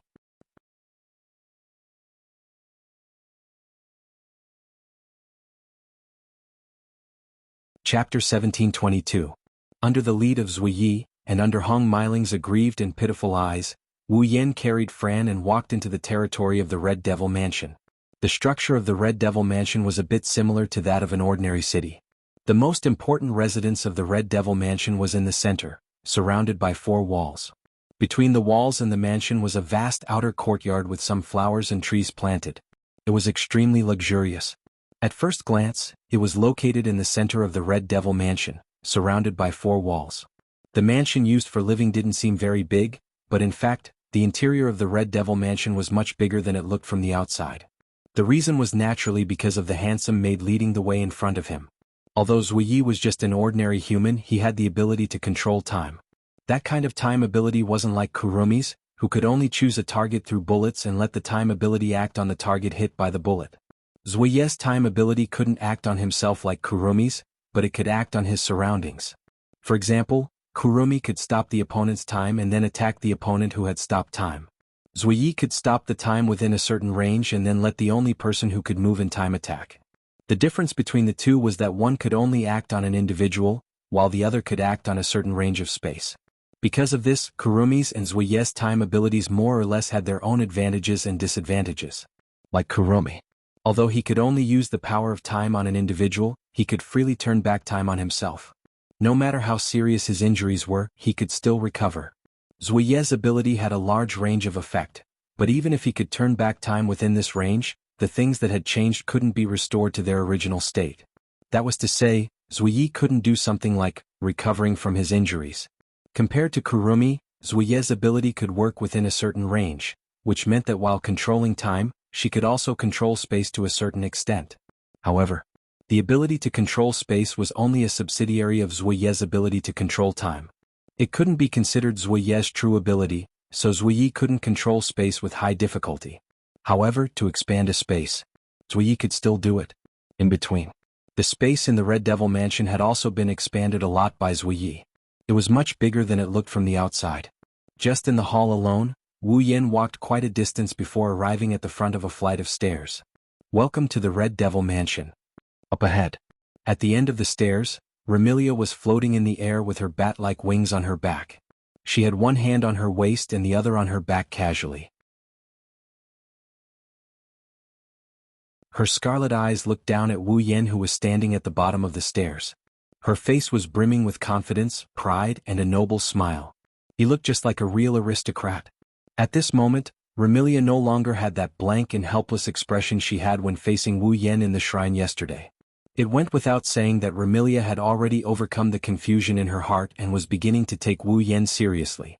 This Remilia was the real Remilia. Seeing Remilia like this, Xiao Yi, who was standing at the edge of the stairs, was full of pride. Even Fran couldn't help but feel happy for such an elder sister. Unfortunately, Remilia didn't maintain this appearance for long. Fran.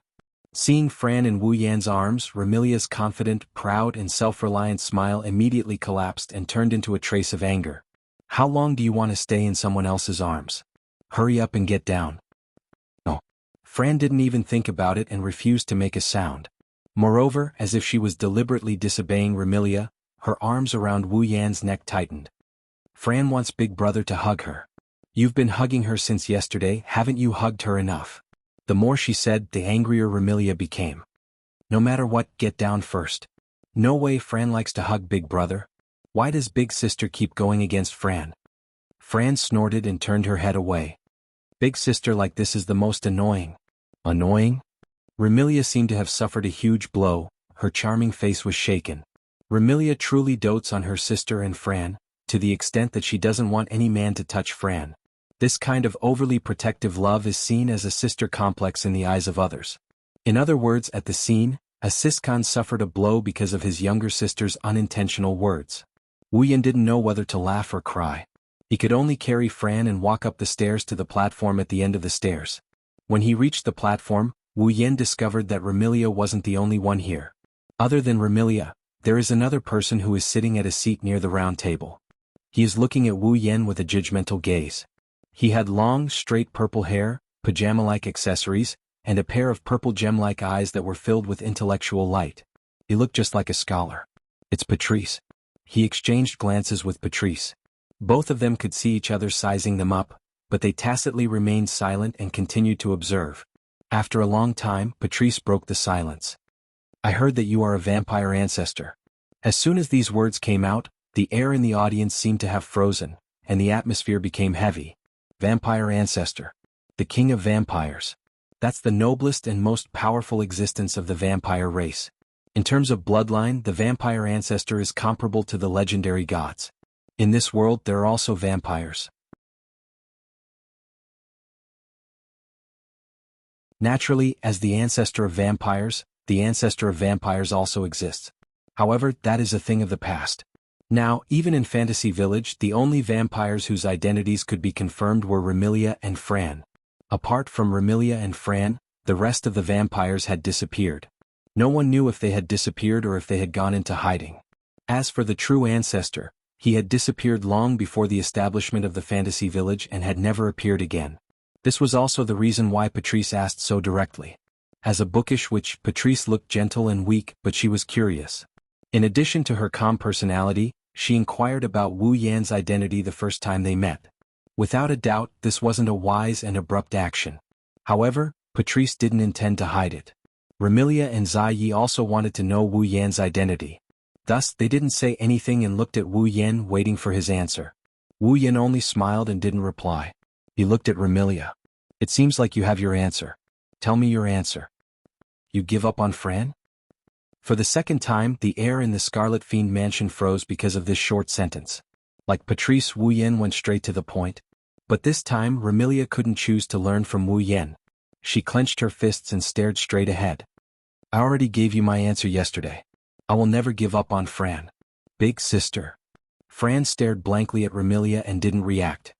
Is that so? Wu Yen nodded and he asked in a cold tone. In other words, you dare to say that you can make Fran happy? Of course. Of course. Remilia confidently puffed up her flat chest. Since Fran is back to normal, I won't let her suffer anymore. Wu Yen sneered. In other words, if Fran falls into a state of mental instability again, you will imprison her again? The confidence on Remilia's face froze. Patrice hurriedly stood up. She wanted to say something but Wu Yen didn't give her the chance to speak. He turned around and walked down the stairs. Seeing this, Remilia, Patchouli, and Zankita tensed up at the same time. Is he really going to take Fran away? While Remilia and the other two were having wild thoughts, Wu Yen said as he walked down the stairs. Follow me. Remilia, Patrice, and Ziyi were startled. They looked at each other and followed. To be continued.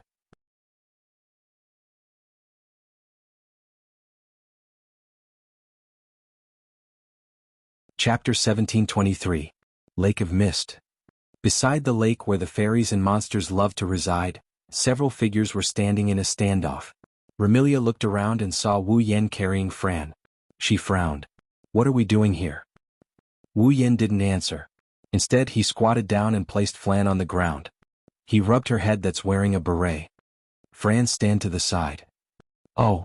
Fran's face was filled with confusion.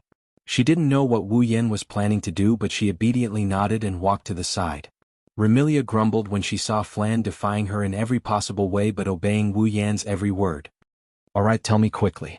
What are you planning to do by bringing me here? Wu Yen glanced at Patchouli, Sasuya, and Hong Meiling who followed behind Remilia. Tell them to back off first. Remilia's frown deepened. Her displeasure grew but she still did as she was told. Patrice, Zuyi, China. All of you leave first. Yes. Zuyi respectfully replied. Patrice also nodded. Only Hong Meiling muttered, I'm not China, I'm Hong Meiling. However, no one paid attention to her. Only after Zuyi, Patrice and Hong Meiling left did Remilia look at Wu Yen impatiently. She clearly didn't have the patience to wait any longer. However, Wu Yan's next sentence completely dispelled Remilia's impatience.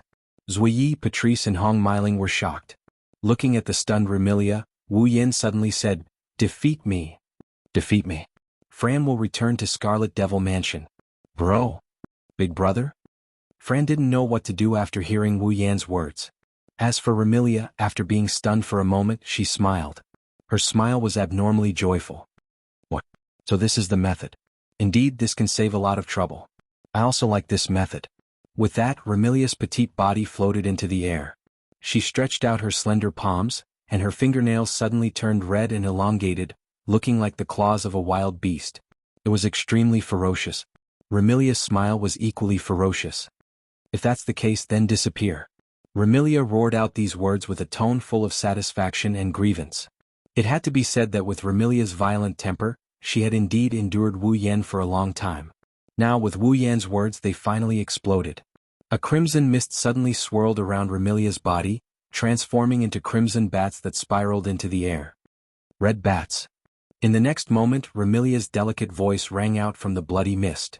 VPI day-night, night of bats.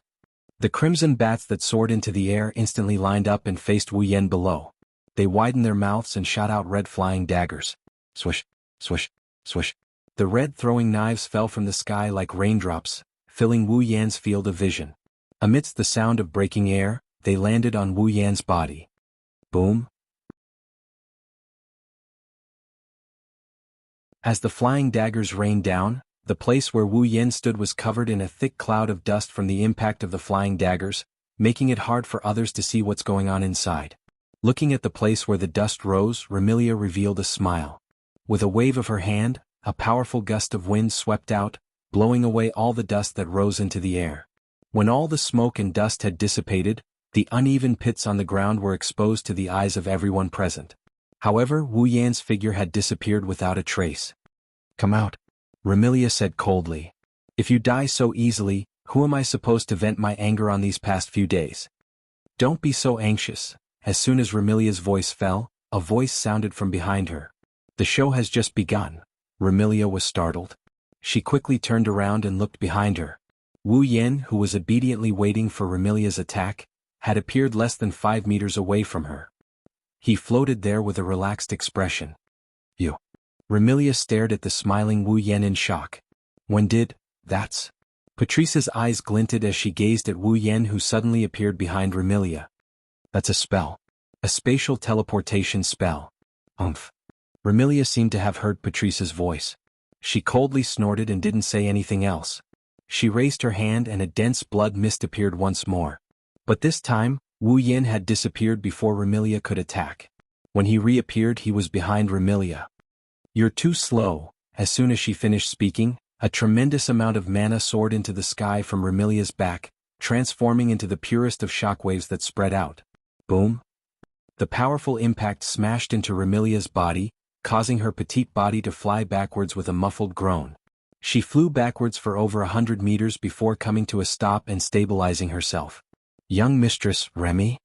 Bouilly and Patrice couldn't help but step forward. "Big sister." Fran revealed a worried expression. "Damn it." Remilia's pretty face was filled with anger. She glared at Wu Yan with bloodshot eyes. Her body started glowing with a dark red light. Remilia's cataclysmic killing formation. The dark red halo covering Remilia suddenly burst apart, turning into countless red beams that shot out in all directions. Swish, swish, swish. Amidst the whistling sounds in the air, the crimson beams of light were like meteors, cutting through the space like blooming fireworks, shooting at the surroundings in all directions. Wu Yan curled his lips in disdain when he saw such a magnificent and earth-shattering amount of light shooting towards him. But it's a pity that the power is scattered into so many light beams and the might of each light beam is much weaker. At most, it can only threaten a low-level or mid-level 8th-stage being. Wu Yan said something only he could hear. He raised his hand and pure mana surged out of his hand. It turned into a circle of light that rippled outwards. When the crimson beam of light landed on the solidified mana halo, it didn't make any sound, nor did it stop abruptly without any warning. Upon closer inspection, one would discover that the surface of the light beams was covered in a layer of faint radiance. It was the advanced magic technique from the nimble maiden won't get hurt world, telekinesis. Remilia bit her lip when she saw her rune card was blocked so easily. "Let's see how long you can hold on for." With a flip of her hand, a bright red spear appeared in Remilia's hand. Streaks of red lightning flowed on the surface of the spear and crackled with electrical sounds. "Kill him." Remilia pulled the scarlet spear to her back and threw it mercilessly at Wu Yan. "Godly spear, Gungnir." "Shoo."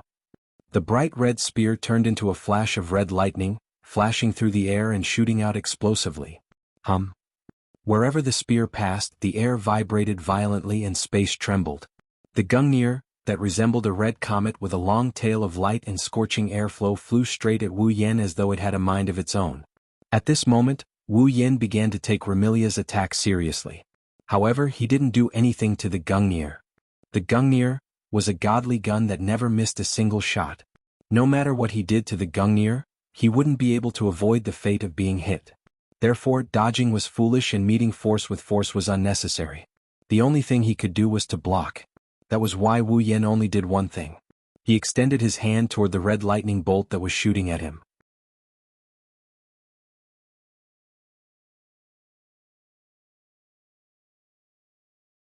Chapter 1724.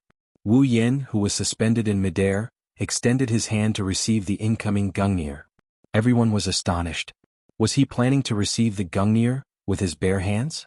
If that was the case, this person was definitely crazy. Although Remilia's Gungnir wasn't the real divine weapon, it had the exact same effect as the real Gungnir, which was the effect of never missing a target. Wu Yan didn't choose to dodge Remilia's Gungnir. That was a very commendable action. But to receive it with his bare hands? Even if Remilia's Gungnir only had the exact same effect as the legendary Gungnir, and wasn't as powerful as the real Gungnir, it definitely wasn't weak. Even in the fantasy village, there were only a handful of existences who could receive Remilia's Gungnir with their bare hands and come out unscathed. Could it be that Wu Yan also possessed strength on the same level as those existences? In the next second, Wu Yan told everyone the answer. Buzz. In a trembling sound, dense magical power surged into Wu Yan's hand that extended towards the Gungnir. It covered the hand that was abnormally thin compared to the Gungnir, that had transformed into a red lightning bolt. Beep beep beep. Then traces of black electric arcs burst forth from Wu Yan's palm like tiny pitch-black pythons that revolved around Wu Yan's hand and flowed continuously. As the pitch-black electric arcs flowed, the space around the hand emitting black electric arcs actually emitted tiny cracking sounds and began to crack open. With such a powerful pitch-black electric arc in his hand, Wu Yan fiercely grasped the Gungnir that was shooting towards him. Bam, bam, bam, bam, bam. The pitch-black electric arcs flowing on Wu Yan's palm rose sharply. The red lightning on the Gungnir that Wu Yan grasped in his hand flickered desperately. The two weapons seemed to be competing, triggering deafening explosions. In an instant, sparks flew from the surface of the Gungnir that Wu Yan grasped in his hand. The electric currents collided with each other and turned into small explosions. Around the Gungnir, a strong gust of wind was stirred up. Until a certain moment. Wu Yan lifted his head and a cold glint flashed in his eyes. Break! Wu Yan shouted and clenched his hand that was flickering with pitch-black electric arcs. Bang! The red lightning on the surface of Remilia's Gungnir dimmed. Then the Gungnir exploded into red dots that filled the sky. What? Remilia sucked in a mouthful of cold air. He actually... Xiao Ye's charming face was filled with astonishment. He actually managed to block the First Lady's Gungnir? With his bare hands? Those pitch-black electric arcs. Patrice stared at the pitch-black electric arcs flickering on Wu Yan's palm and revealed a grave expression. Dangerous. Extremely dangerous. Fran, who was standing far away from the crowd, looked at the two people fighting in the sky. Her wine-red eyes kept fluctuating and no one knew what she was thinking. What's wrong? Is it over? While everyone was astonished by Wu Yan's strength, Wu Yan let out a disappointed sigh. Since that's the case, it's my turn to attack. Hearing this, Remilia's heart frantically rang with warning signs, causing her expression to change and her movements to become sluggish. Following the warning signs in her heart, she decisively chose to retreat. Buzz. At the same time, a fiery red vortex spun above her head and gushed out a vast amount of magical power. I shall follow the rules of Fantasy Town and give you a gorgeous rune card. As soon as he finished speaking, the fiery red whirlpool above him trembled violently. Then, a hand that was 10 meters long and completely red like a giant's arm reached out from the fiery red whirlpool. The 5 fingers of the hand spread apart, making cracking sounds that even the space couldn't bear the weight of the hand. Giant strike, reverse Titan's hand. The fiery red arm flipped over and stirred up a violent airflow. Remilia's expression changed abruptly. It was as though an enormous mountain had crashed down from the sky. Boom! Remilia couldn't dodge in time. With a muffled sound, her petite body exploded like a peanut that had been hit by a hammer, exploding into a bloody mist that filled the sky. Young Mistress Remy? Looking at this scene, Patrice, Zuyi and Hong Miling turned pale instantly. Even Fran was dumbfounded. Remilia is dead? As this thought arose in their minds, a feeble laughter echoed in the surroundings. If only it were that easy. As if responding to the content of this sentence, red bats suddenly appeared out of thin air in the sky. Like bees surrounding a beehive, they flew all over the sky and wandered in the same direction, gathering into a cluster. Shortly after, the red bats gathered together and formed a wheel that emanated a crimson radiance. Amidst the crimson radiance, the red bats fused together. When the crimson radiance dissipated, Remilia once again appeared before everyone's eyes. But looking at the reappearance of Remilia, not only did Patrice, Zuyi and Hong Miling's expressions not look better, but they also revealed traces of anxiety. Not only was Remilia's complexion incomparably pale, but she was also panting heavily. Her noble Gothic lowly costume had also become tattered and she looked extremely miserable. Is this your regenerative ability? Wu Yan exclaimed as he gazed at Remilia, who looked extremely miserable but wasn't injured at all. From a vampire's point of view, this regenerative ability isn't something that ordinary vampires can compare to. Not bad. Remilia didn't seem happy at all after hearing Wu Yan's praise. Instead, her expression turned ugly. Who exactly are you? Why haven't I heard anything about someone with this level of strength in fantasy country? I don't mind telling you. But first, let's deal with Fran's problem. Wu Yin curled his lips. If you can't defeat me, you won't be able to snatch Fran back. Stop joking around. Remilia clenched her fists and glared at Wu Yin. I won't give up on Fran. I won't lose to you. Haven't you realized? Wu Yin revealed a smile that made Remilia's heart skip a beat. I've always been going easy on you. The crimson radiance in Remilia's eyes intensified. What do you mean by that? What I mean is that I have a way to defeat you in an instant, but I haven't used it. Wu Yin lifted his head and scanned the surroundings. For example, what do you think I'll find if I blow away the mist coming from the lake of fog? Blow away the mist. Remilia tilted her head to the side in confusion. On the surface, Patrice seemed to have thought of something. Her expression changed and she yelled at Remilia. Remilia, don't let him blow away the mist. Once he does, sunlight will shine in and you'll be dead. Remilia finally realized what was going on. It wasn't night, it was daytime. Since you don't want to admit defeat. Wu Yin raised his hand in front of Remilia's fearful expression. Then have a taste of sunlight that you've never experienced in your entire life. A whirlwind of mana surged out from Wu Yan's hand, it turned into a raging storm. Remilia couldn't help but despair. Once the mist dissipated and sunlight shone in, even if Remilia didn't die, her vitality would be greatly damaged and she would lose without a fight. Just as Remilia was about to give it a try, the surrounding space suddenly changed color. Wait to continue.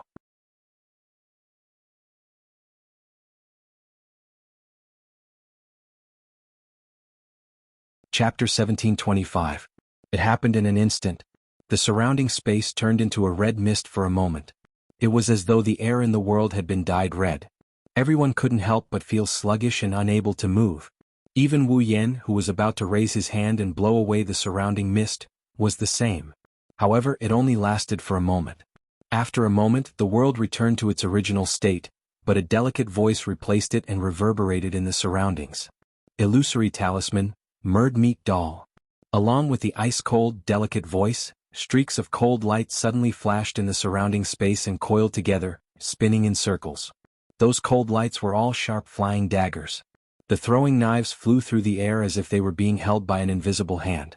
The throwing knives danced in sync with each other as they smoothly circled one circle after another. Then, with a sudden jolt, they rained down on Wu Yin like raindrops that blotted out the sky and covered the earth. No, it wasn't just falling.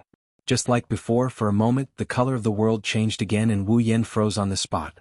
When the color of the world returned to normal, the raindrops of flying daggers abruptly arrived before Wu Yin and imprinted themselves into his eyes. That couldn't be described as fast anymore, but another force was causing mischief. Boom. The time to react was less than a second. After immediately reacting, Wu Yan's body trembled and a burst of magical power burst out from his body. In a series of frequent collisions, all the flying daggers were sent flying. Only then did the people present realize. Holding a flying dagger with a stern expression, the maid exuding a carefree temperament stood in front of the pale-faced Remilia and fearlessly looked at Wu Yin, who was suppressing her master with overwhelming strength.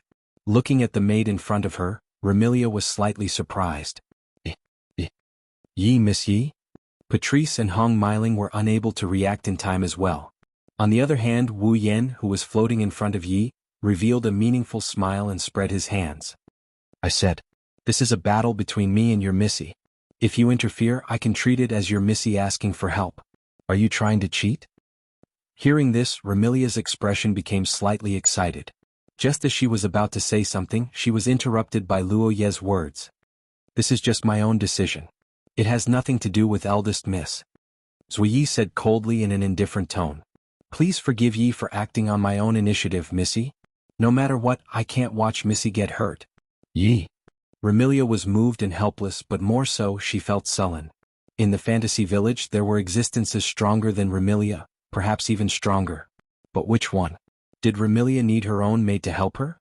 Thus, Remilia didn't know how to describe her feelings towards Ye's intervention. For a moment, her eyes were filled with a complicated expression. Wu Yin, on the other hand, didn't comment much on Sakuya's explanation. He just said this in a dull manner. In other words, you want to replace your missy to fight me. Take back Fran? Although young lady will definitely be angry if I say this, and if others see this, they might think that we're too despicable to deal with the opponent by taking turns to fight. Zuyi sighed. However, in the blink of an eye, killing intent appeared in his eyes. But no matter if it's Missy or second Missy, it's my duty to protect them. As soon as he said this, Yi Zichen's expression changed. The space around Ye's body rippled with distorted illusions. In the illusions, glittering throwing knives appeared out of thin air and neatly arranged themselves into concentric circles. They danced around Yi. Mystical art, K, eternal gentleness. The throwing knives that followed the trajectory of the circles suddenly stopped and turned into streaks of silver light. They cut through space like lightning and seemed to pass through time. In a blurry illusion, they suddenly flashed in front of Wu Yan.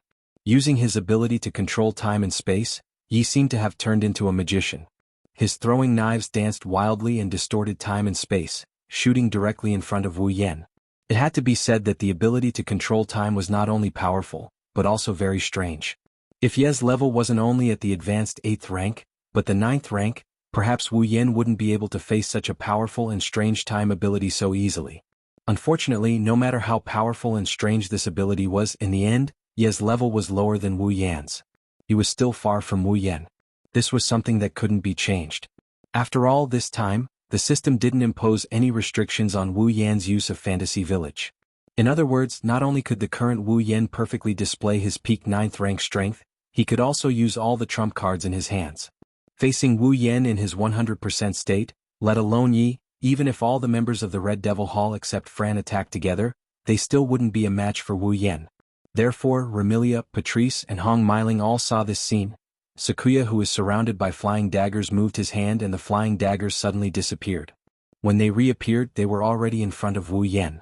When the throwing knives that could pierce thousands of holes were about to pierce Wu Yan's body like nails, this time, it was Wu Yan who suddenly disappeared. Throwing knives flashing with cold light pierced through the air and scattered the faint afterimage left behind by Wu Yan, who disappeared into thin air. The throwing knives didn't slow down in the slightest as they continued to shoot forward. At this time, a crimson space reverberated in the space in front of the flying daggers, swallowing the flying daggers one by one into the crimson space in bursts of ripples. In the next moment, another crimson space ripple appeared above Ye's head. Feeling the abnormality above her head, Yi suddenly raised her head and saw the crimson space ripple. Her charming face turned cold and her slender hands suddenly spread open. Illusion, K Moon God's Bell. With just a movement, a voice, and a few words, brand new flying daggers appeared around Zui Yi without any movement. They suddenly soared into the sky, pierced through the space and shot out. Almost at the same time, in the crimson space above Black Knight's head, the flying daggers that had just been swallowed by the space rippled and shot out as well. In this second, the whole world seemed to be filled with flying daggers. In less than 1,000th of a second, the two teams of flying daggers collided head-on with each other, accompanied by air-piercing sounds. Clang, clang, clang, clang. The densely packed flying daggers suddenly seemed to be targeting each other. They collided one-on-one without giving way to each other. Amidst the sounds of metal colliding, they all bounced off each other. Smack. Just as the throwing knives collided fiercely, the space behind Zui Yi twisted and spat out a figure. The figure extended a hand and placed it on Zui Ye's shoulder with a clear sound that sounded as if it was transmitted directly into Zui Ye's mind. Ye's delicate body trembled violently and her expression sank. She gritted her teeth and circles of strange, invisible waves flickered abruptly. Time stopped. Ye's world. Heaven and earth turned into a world of dead silence wherever the strange, invisible waves passed by. The air seemed to carry weight and the space seemed to carry color. The wind stopped blowing and the flowers and trees stopped swaying. Remilia, Patrice, Hong Meiling, and the others seemed to have frozen as well. Their movements and expressions were all frozen. Everything came to a standstill. In this world of absolute stillness, only Yi could move. However, at this moment, Zui Yi only did one thing. Her pupils shrunk to the size of a needle tip. In this absolutely still world, a white flame slowly burned in front of Zui Yi. In Zui Yi's silver eyes it slowly grew bigger and bigger.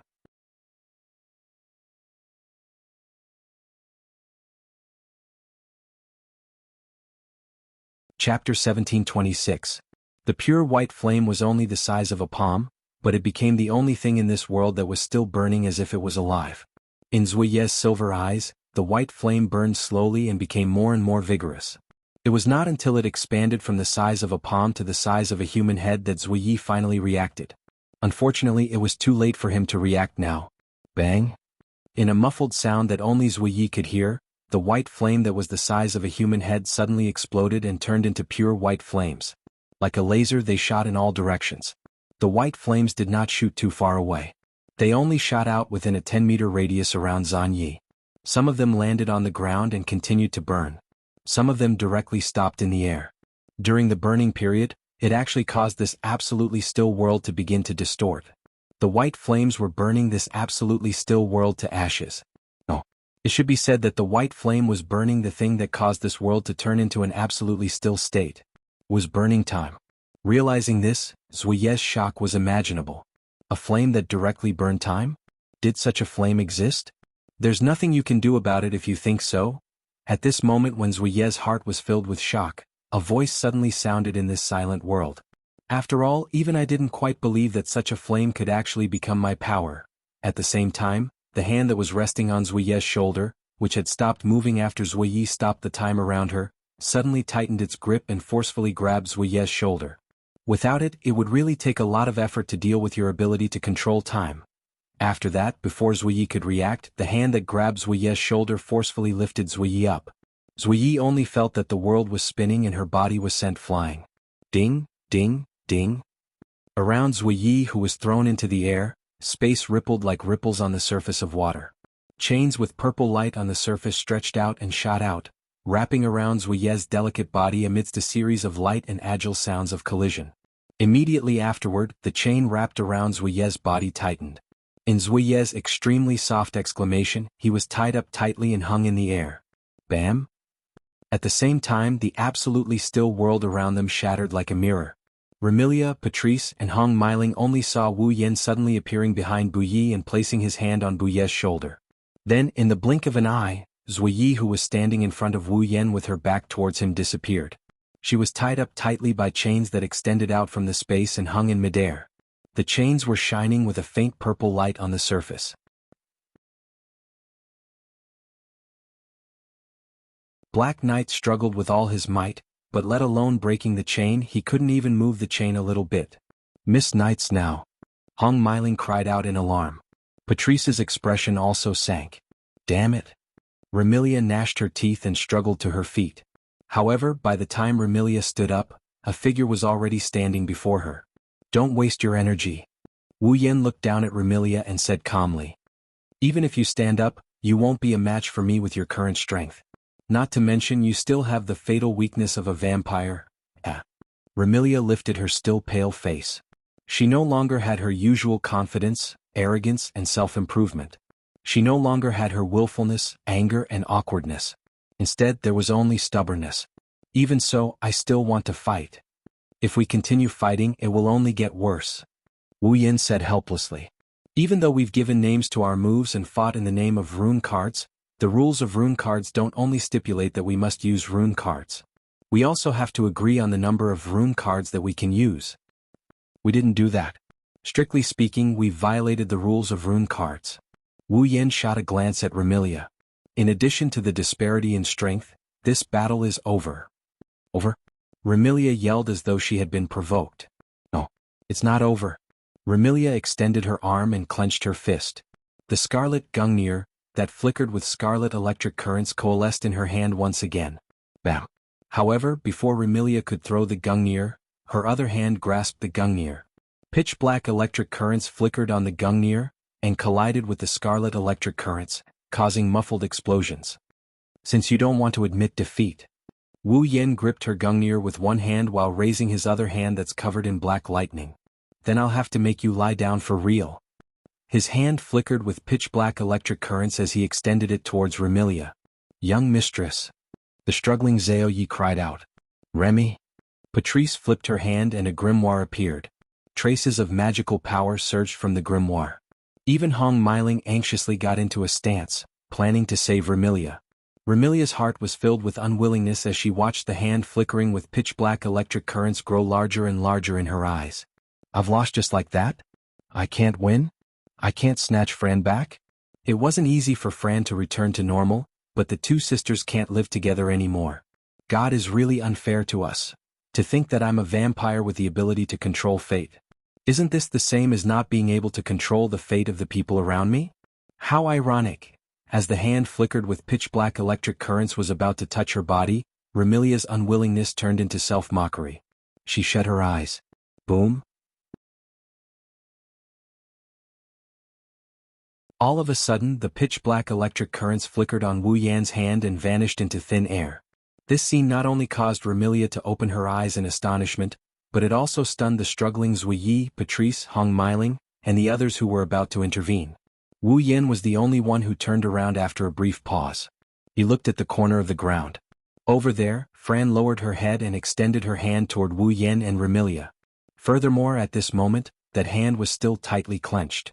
It was apparent that Fran had transferred the pitch-black electric currents from Wu Yan's hand to her hand and crushed them. But that was to be expected.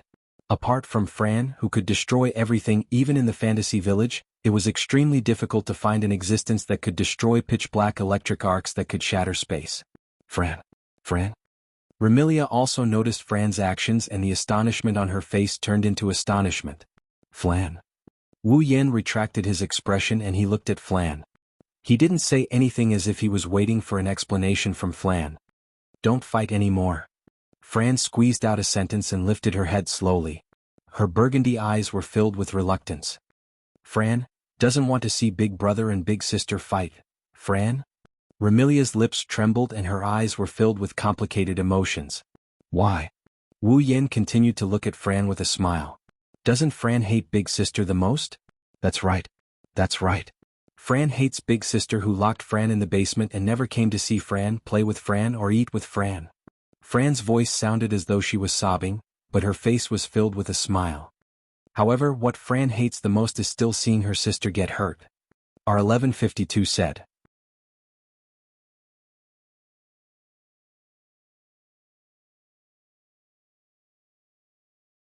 Chapter 1727. But what Fran hates the most is seeing my sister hurt. These words not only caused Remilia's scarlet eyes to be filled with emotions and guilt, but also caused Ruoyi, Patrice, Hong Meiling, and the others to turn silent. In the past, everyone here had treated Flan as a crazy little girl. Although they valued Flan a lot, they had never tried to figure out Flan's thoughts from her perspective. Only now did Remilia, Zuyi, Patrice, Hong Meiling, and the others know that it's not that Fran didn't have any thoughts, it's just that they thought she wouldn't have any. Now, a single sentence from Fran had caused them to feel extremely complicated emotions in their hearts. After all, Remilia's status in Fran's heart was clear from her words. It was Fran's words that made Remilia loosen her grip on the gungnir, causing it to turn into bright red particles and gradually dissipate. Wu Yan raised an eyebrow. What? You're not fighting anymore? Giving up? Remilia didn't react to the three questions that came out of his mouth. Instead, a bitter smile appeared on her face. How can I give up? Then why did you stop? Wu Yan looked at Remilia. You don't want to defeat me. You want to take Fran back? But Fran said. Remilia looked at Fran, who was standing on the ground, and the bitterness on her face intensified. She doesn't want to see us fight. In other words, even though Remilia didn't want to give up, she had to take Fran's feelings into consideration. This was the choice that Remilia, who had never respected Fran's opinion before, had made. This choice made Ruoyi, Pakialu, and Hong Meiling fall silent. It also made Fran turn her gaze towards Remilia. She never looked away again. Wu Yan smiled helplessly. Do you finally understand that Fran's thoughts are the most important? Remilia thought that Wu Yan was mocking her. He glared at Wu Yan. Don't stare at me.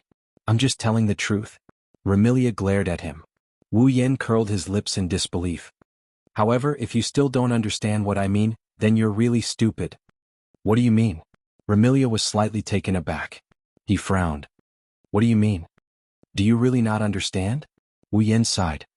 As I said, Flan's opinion is the most important. Naturally, it should be Flan's decision whether to return to the Red Devil Mansion or not. It's not up to me, her brother, to make the decision, and it's not up to Flan to go back just because you say so. This. Remilia was stunned. Let alone Remilia, even Buyi, Patrice, and Hong Meiling were stunned. After glancing at Remilia, Zuyi, Patrice, and Hong Meiling, Wu Yan flew towards Fran. He slowly landed in front of Fran. Brother? Fran immediately stepped forward and grabbed Wu Yan's clothes. Flan. Wu Yan squatted down and he rubbed Flan's head while smiling. Do you want to return to the Red Devil Mansion? All of a sudden, Remilia, Lai Yi, Patrice, Hong Miling, and the others became nervous. Especially Remilia, her eyes were filled with anticipation and hope. She even looked at Fran as if she was asking for help. You saw how hard your sister worked to get you to return to the Red Devil Mansion. Wu Yan softened his tone and looked at Fran's apologetic eyes. Even so, you still think that sister is annoying. Sister doesn't care about you. Sister locked you in the basement to prevent you from causing trouble. She doesn't want to be with you. Remilia, Lai Yi, Patrice, and Hong Miling were at a loss for words. What does that mean? Is he speaking up for Remilia and helping Fran to return to the Red Devil Mansion? If you really don't want to return to the Red Devil Mansion, I won't force you. However, I want to hear the truth from you. Wu Yan gently patted Fran's head as if he wanted to soothe her inner struggle. His actions were extremely gentle. Tell me, do you want to return to the Red Devil Mansion? Fran lowered her head and hesitated. However, when she saw the understanding and gentle smile on Wu Yan's face, her hesitation disappeared and she spoke. Fran wants to return to the Red Devil Mansion and live with sister. Remilia was overjoyed. Zuyi, Patrice, and Hong Miling were also overjoyed. But, while Remilia and the others were overjoyed by Fran's choice, Fran changed the topic. Fran also wants to live with brother. Therefore, brother wants to live with Fran in the Red Devil Mansion. Me? Wu Yan exclaimed. Zuyi, Patrice, and Hong Miling looked at Wu Yan in shock. What? Remilia's eyes widened and she jumped up. Oh. Why? Fran looked at Remilia angrily. Why can't brother do it? This is because. Remilia couldn't find an excuse. Could it be that she hated this person so she couldn't do it? However, he seemed to be speaking up for her. Furthermore, his annoying actions were all for Fran's sake, weren't they? If she said that she hated this person because of this, wouldn't it seem like she wasn't magnanimous and didn't have the generosity a noble should have? Thus, Remilia could only be willful. In any case, I said no. Then Fran won't return to the Red Devil Mansion. Fran also started being willful and shouted. Fran won't return to the Red Devil Mansion without brother. Fran. Remilia was also angry. Isn't it enough that you have sister, Patrice, Zuyi, China, and the little devil to accompany you? Not enough, not enough, not enough. After being willful, Fran became awkward again. No one can replace brother, not even sister. You? Remilia was angry and helpless. Oni-chan. Flan ignored Remilia and she looked at Wu Yan with a pitiful expression. You can stay in the Red Devil Mansion with Fran? Stay in the Red Devil Mansion? Wu Yan scratched his cheek. But I told Ling Ming yesterday that I would stay for a while and even gave her a bag of gold coins.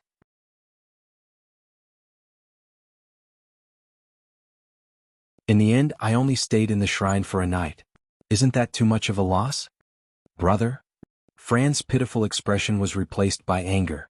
The speed at which she changed her expression was astonishing. I know. Wu Yan shook his head. He stood up and he looked at Remilia with a smile that didn't look like a smile at all. This is Fran's request, Master of the Red Devil Mansion. Do you want to disappoint your sister again? Remilia was speechless and could only cry out in despair. Forget it. Do as you wish. Yeah? That's great. Fran cheered and threw herself into Wu Yan's embrace. Patrice, Hong Miling, and the released Zuyi gathered behind Remilia. They looked at the blissful Fran who threw herself into Wu Yan's embrace helplessly. Zuyi. Remilia snorted. What the eye doesn't see, the heart doesn't grieve over. Invite some guests to the Red Devil Mansion tonight. Hold a banquet for Fran's recovery. Yes. Young mistress. Remilia turned around and glanced at Fran who was playing in Wu Yan's embrace. Her face was filled with anger. Fran. Let's go home. Coming? Fran grabbed Wu Yan's hand and happily walked towards Remilia. Perhaps Remilia was really angry. She walked in front and didn't look back at Fran. Zuyi followed behind Zuyi. Hong Miling followed behind Zuyi, occasionally looking at Wu Yan with curiosity. Patrice, on the other hand, seemed to be purposely lagging behind. When Wu Yan walked past her, she suddenly spoke. You want to let your sister see how hard Remy worked for her. That's why you suggested a fight with Remy. You're not really trying to steal her sister from Remy, right? Whatever you think. Wu Yen, who was being pulled away by Fran, didn't deny or admit it. He smiled. Besides, it's not like I don't get anything out of this fight. No one saw a drop of gem-like blood floating in Wu Yan's other hand.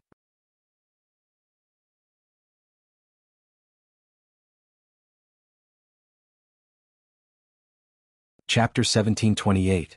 Fantasy Village, Scarlet Devil Mansion. Wu Yen sat on one of the seats by the round table.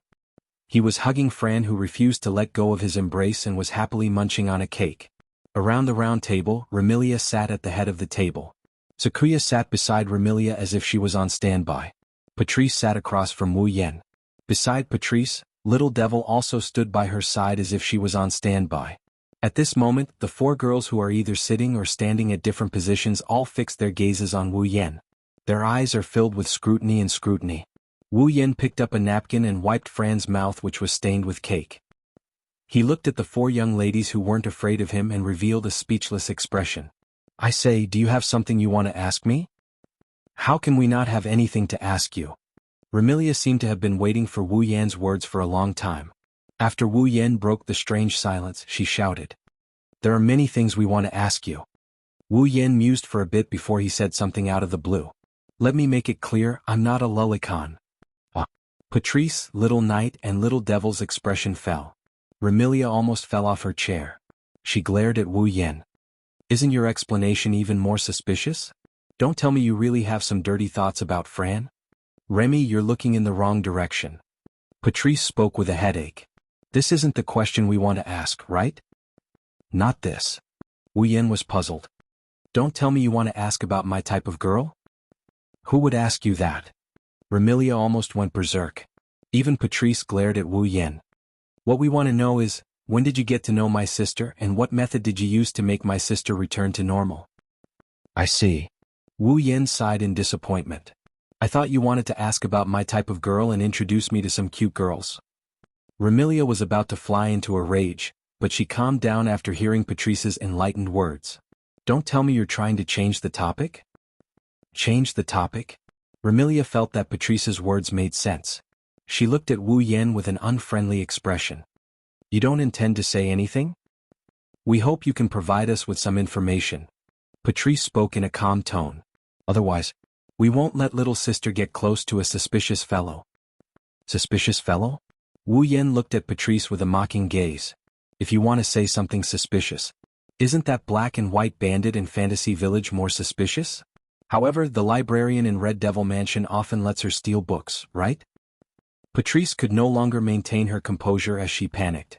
You. How did you know? Aya. Wu Yan's mocking expression deepened upon seeing Patrice's panicked expression. I was just casually speaking.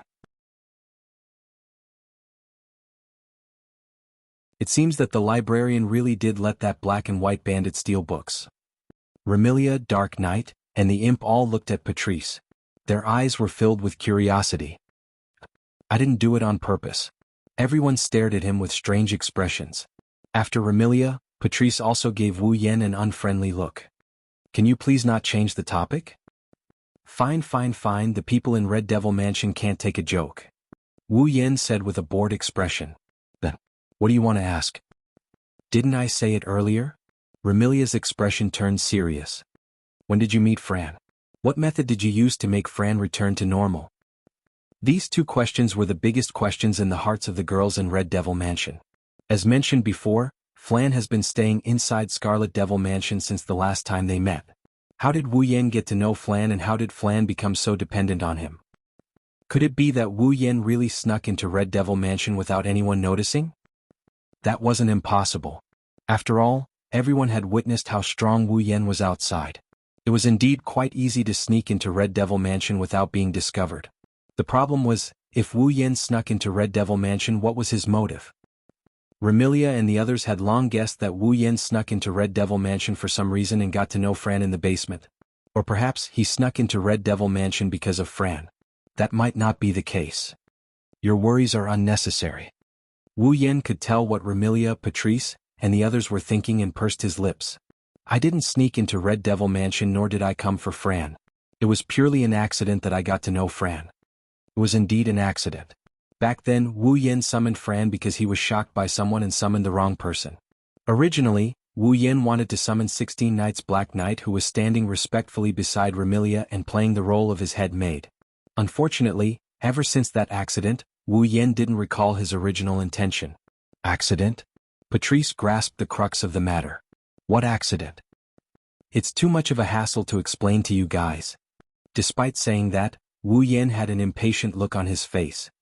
All you need to know is that I have no ulterior motives towards Fran or Red Devil Mansion. No ulterior motives? Remilia sneered. If you don't have ulterior motives, would you help someone you don't know for no reason? These words were not wrong. Logically speaking, Wu Yen and Flan have nothing to do with each other. So why did Wu Yen want to cure Flan of her mental illness? Because he saw it so he helped her? Who would believe that? You don't need to doubt my relationship with Fran. Wu Yen frowned when he saw Remilia and the others refusing to let him go.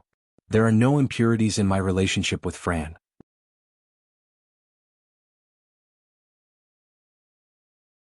After all, we even share our lives. Even our lives. Patrice, Little Knight, Little Devil, and the others were stunned. What do you mean? Remilia had a bad premonition as she stared at Wu Yen. What did you do to Fran? Sigh. Knowing that Remilia and the others won't let this matter go if he doesn't give them an explanation, Wu Yen could only speak the truth. Simply put, you can think of it as me and Fran forming some sort of contract. Right now, Fran and I share our lives. If I die, Fran will die with me. What did you say? Remilia cried out involuntarily. A life-sharing contract? Patrice gritted her teeth as well. You actually formed such a contract with little sister? You bastard. Remilia abruptly stood up. Dense killing intent emanated from her body. She looked at Wu Yen with eyes filled with anger and hostility. Forming such a contract with Fran, what are your intentions? I already said that it was an accident. He turned a blind eye to the murderous aura emanating from Remilia that could cause a normal person to have a mental breakdown. He glanced at Remilia. Of course, even though it was an accident, Fran is one of the most important people in my heart. This isn't because of our shared lives. Remilia's hands were clenched tightly, and her expression was uncertain. Is there any way to break such a contract? Break? Wu Yen sneered. Why should I break it? Do you think I will let my little sister form a life-sharing contract with a stranger? Remilia's voice was laced with killing intent. Don't think you can do whatever you want just because I can't defeat you. Even though I can't defeat you, I have ways to take you down with me. Patrice and Sakuya also looked at Wu Yen with determination in their eyes. If Remilia decided to take Wu Yen down with her, Patrice and Little Knight wouldn't mind doing the same.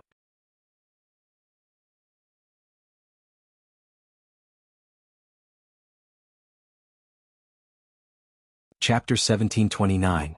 For a moment, the entire hall of the Red Devil Mansion was covered in a tense atmosphere and hostility, causing the surrounding fairy maids to retreat with faces full of fear. It also caused Fran, who was eating the cake, to stop. With Fran's intellect that wasn't even comparable to a 10-year-old child, she naturally couldn't understand why Wu Yen and Remilia were at daggers drawn. However, she could sense the disharmonious atmosphere between them. Thus, Fran could only tug at Wu Yan's clothes with an uneasy expression. Wu Yen rubbed Flan's head and comforted her. Then he looked at Remilia with a non-committal look. In other words, rather than letting your sister form a life-sharing contract with someone you hate, you would rather let your sister die with the person you hate? Remilia, Patrice, Bay and the others finally reacted. If he were to perish together with this mysterious being, wouldn't Fran, who had formed a life-sharing contract with him, die as well? This caused Remilia's expression to become rather unsightly. Are you threatening me with Nafra? You don't need me to use someone else to threaten you. Wu Yen sneered. I'm just reminding you. Even though I know that you care a lot about Fran and it's natural for you to lose your sense of propriety because of your concern, you're still a vampire who has lived for 5 years. There are some words that you'd better consider carefully before. The fury in Remilia's heart surged, but she suppressed it and turned her gaze to Patrice. Patrice, do you have a way to dissolve the contract? Patrice was a demoness. Moreover, she was a witch who had lived for a year and studied magic. She was a knowledgeable witch. Not only was Patrice's magic level the highest in the entire fantasy village, but she had also researched magic for many years. Her knowledge of magic was exceptionally profound. Basically, anything that could be found in books couldn't be hidden from her. Furthermore, Patrice was the librarian of the Scarlet Devil Mansion's underground library, which had the most books in the entire fantasy village. In magic, contracts were an extremely important field. With Patrice's attainments in magic, it was impossible for her to not know about contracts. Naturally, it was impossible for her to not know the most effective method to dissolve a contract. However, facing Remilia's question, Patrice revealed a rare expression of difficulty. There are indeed many ways to cancel a contract, but Remy, there are many different ways to cancel a contract. If you don't understand the structure of a contract and cancel it casually, it will be harmful to both parties, not to mention a contract related to life and death. What Patrice meant was that if she didn't properly understand the structure of the life-sharing contract, even she wouldn't dare to dissolve the contract. I advise you not to waste your time.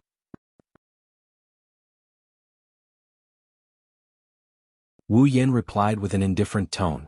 I'm not afraid to tell you that Fantasy Village's Sage Yakumo and House of the Lost Yakumo also formed a similar contract with me. Back then, even she couldn't interfere with the contract. Even now, she is still vexed over this matter. With your words, you won't be able to find a way to dissolve the contract. Yakumo also formed a contract with you? Remilia, Sakuya, and the others looked at Wu Yan in shock. A contract that even Sage Yakumo couldn't interfere with. Patrice's expression was grave. It seems like the level of this contract has reached a level that I can't comprehend. Also, if you want to tamper with my contract with Fran, don't blame me for not warning you. Wu Yan shrugged. Fran was able to overcome all her weaknesses as a vampire because she formed a contract with me. If the contract is broken, I can't guarantee that these weaknesses won't return to Fran again. This is the truth. After becoming Wu Yan's summon, Fran's life force fused with Wu Yan's body. Because of this, the system removed all of Fran's weakness as a vampire. If Fran really broke the life-sharing contract with Wu Yan, would the removal fail? To be honest, even Wu Yan didn't know. However, he couldn't rule out this possibility. It seems like Remilia, Patrice, and the others won't be able to find a way to dissolve the life-sharing contract. First of all, it's a mystery that even Yukari can't resist. Even if Remilia and the others find a way to dissolve the life-sharing contract, it's impossible. After all, Fran's life force has already fused with Wu Yan's body. If they want to dissolve the life-sharing contract, they must first separate Fran's life force from Wu Yan's and have it return to Fran's body. Otherwise, once the life-sharing contract is dissolved, Fran's life force that is still in Wu Yan's body might lose her own life force. It wouldn't be strange if she died. After telling this to Remilia and Patrice, their expressions were filled with helplessness and helplessness. They didn't know what to do. Who are you? Patrice looked straight at Wu Yan. Her beautiful eyes were filled with sharpness. How can you form such a high-level and tyrannical contract? Who am I? Wu Yan met Patrice's gaze and revealed a smile that wasn't a smile. Didn't you already know who I am? Didn't you ask me about it when I visited you? Hearing those words, Patrice's expression froze. Are you really the missing true ancestor of vampires? Remilia, Patrice, Demon, and the others looked at Wu Yan without uttering a word. Wu Yan still didn't answer Patrice's question. But this time Wu Yan didn't do nothing. He closed his eyes. Roughly 2 seconds later, he opened his eyes and revealed himself to Remilia and the others. But when they saw Wu Yan's eyes, Remilia, Patrice, Black Knight, and the others narrowed their eyes.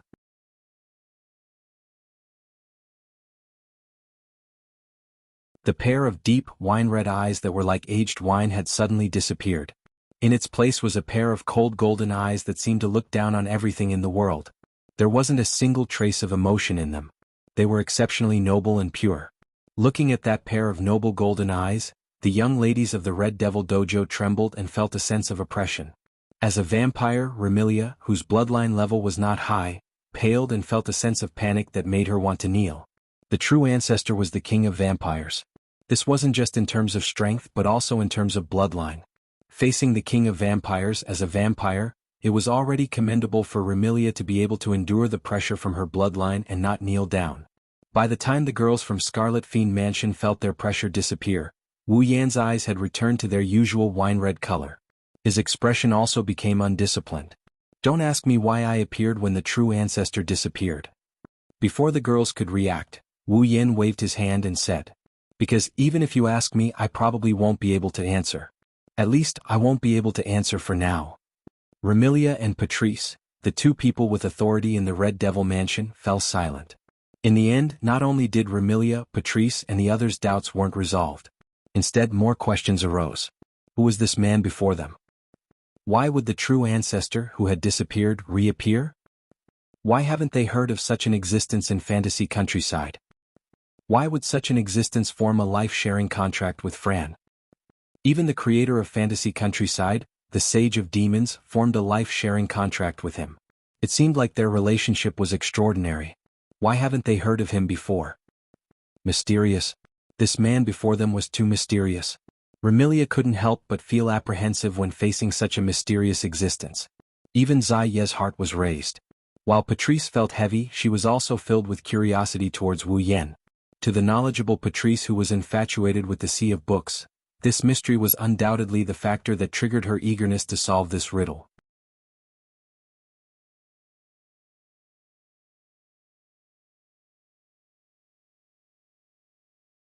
Chapter 1730. After talking for a while, everyone left unhappily.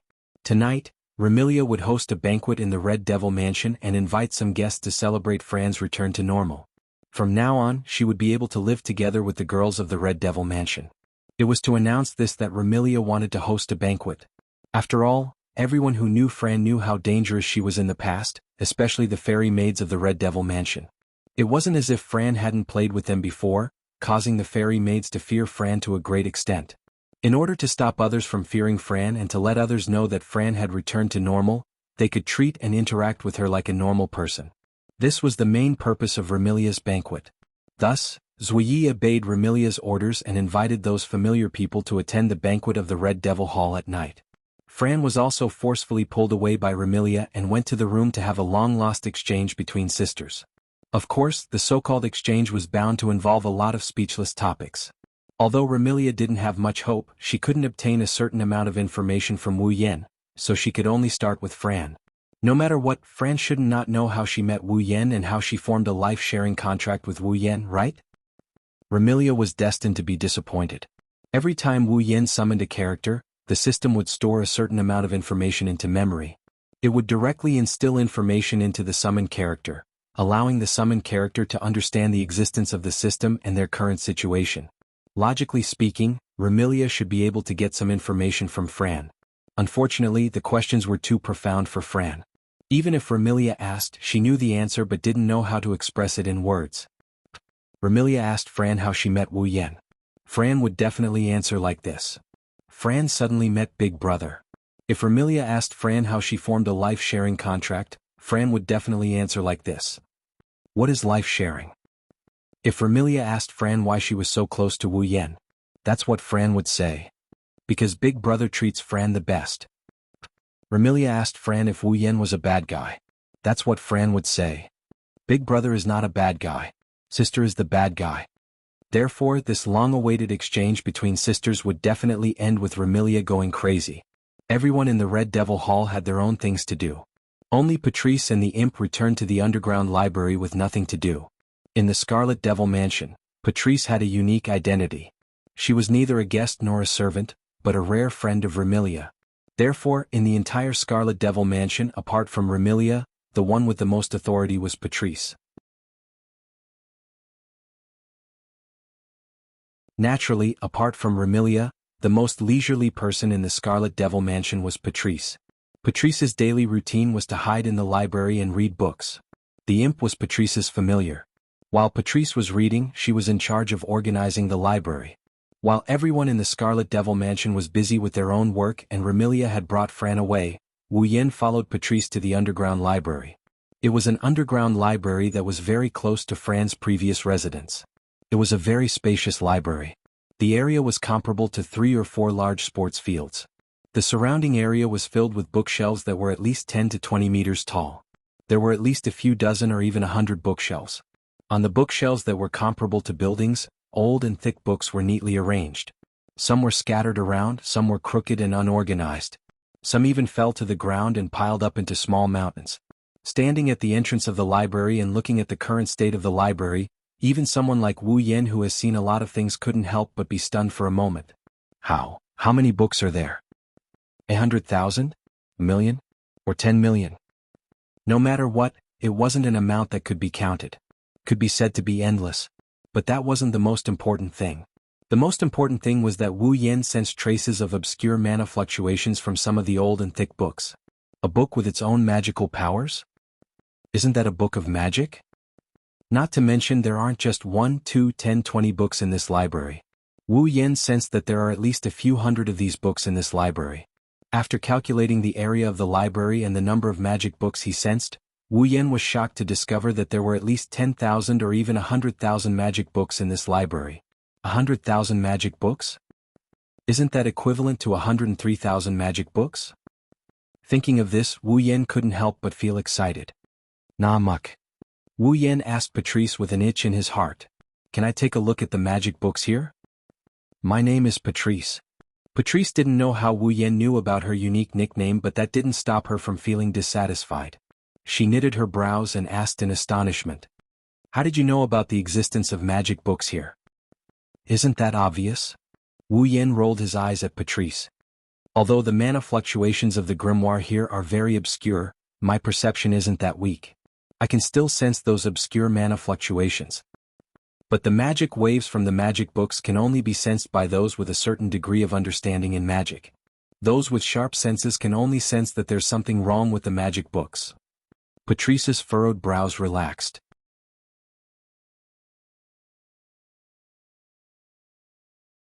But seeing how proficient you were in using spatial magic, your understanding of magic shouldn't be weak. It's not strange that you can sense it. Then do you agree? Wu Yan's eyes lit up. Then let me take a look. Hearing this, Patrice felt a trace of resistance in her heart. Patrice wasn't interested in many things, but she had a unique obsession with books. Under normal circumstances, she wouldn't allow others to touch her books, not even those close to her, let alone Wu Yan.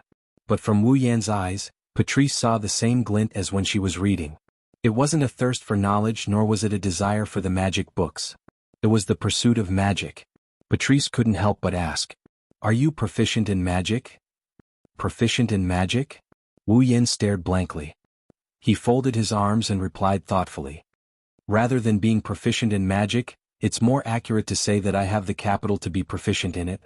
After all, my head contains the knowledge of 103,000 magic books. The knowledge of 103,000 books of the demonic path? Patrice was stunned. The imp by her side was similarly stunned. The knowledge of 103,000 books of Devil's Path? This level of knowledge shouldn't be inferior to Patrice's, right? Patrice looked at Wu Yan suspiciously. After asking him a few questions about the demonic path, Patrice was shocked to find out something.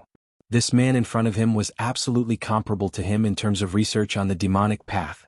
In fact, in terms of theory, he even surpassed her by quite a bit.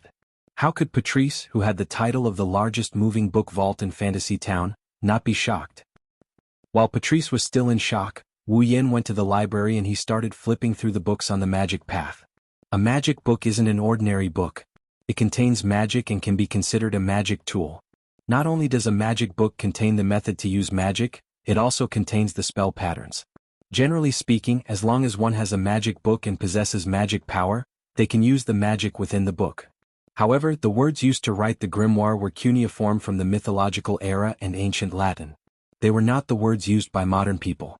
Without a certain level of knowledge and understanding of magic, there was no way for people to understand the grimoire. Disregarding everything else, the 103,000 magic books in Wu Yan's head were written in different languages.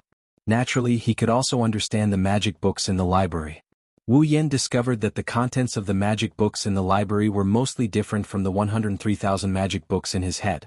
Wu Yan got even more excited and he got even more engrossed in the game.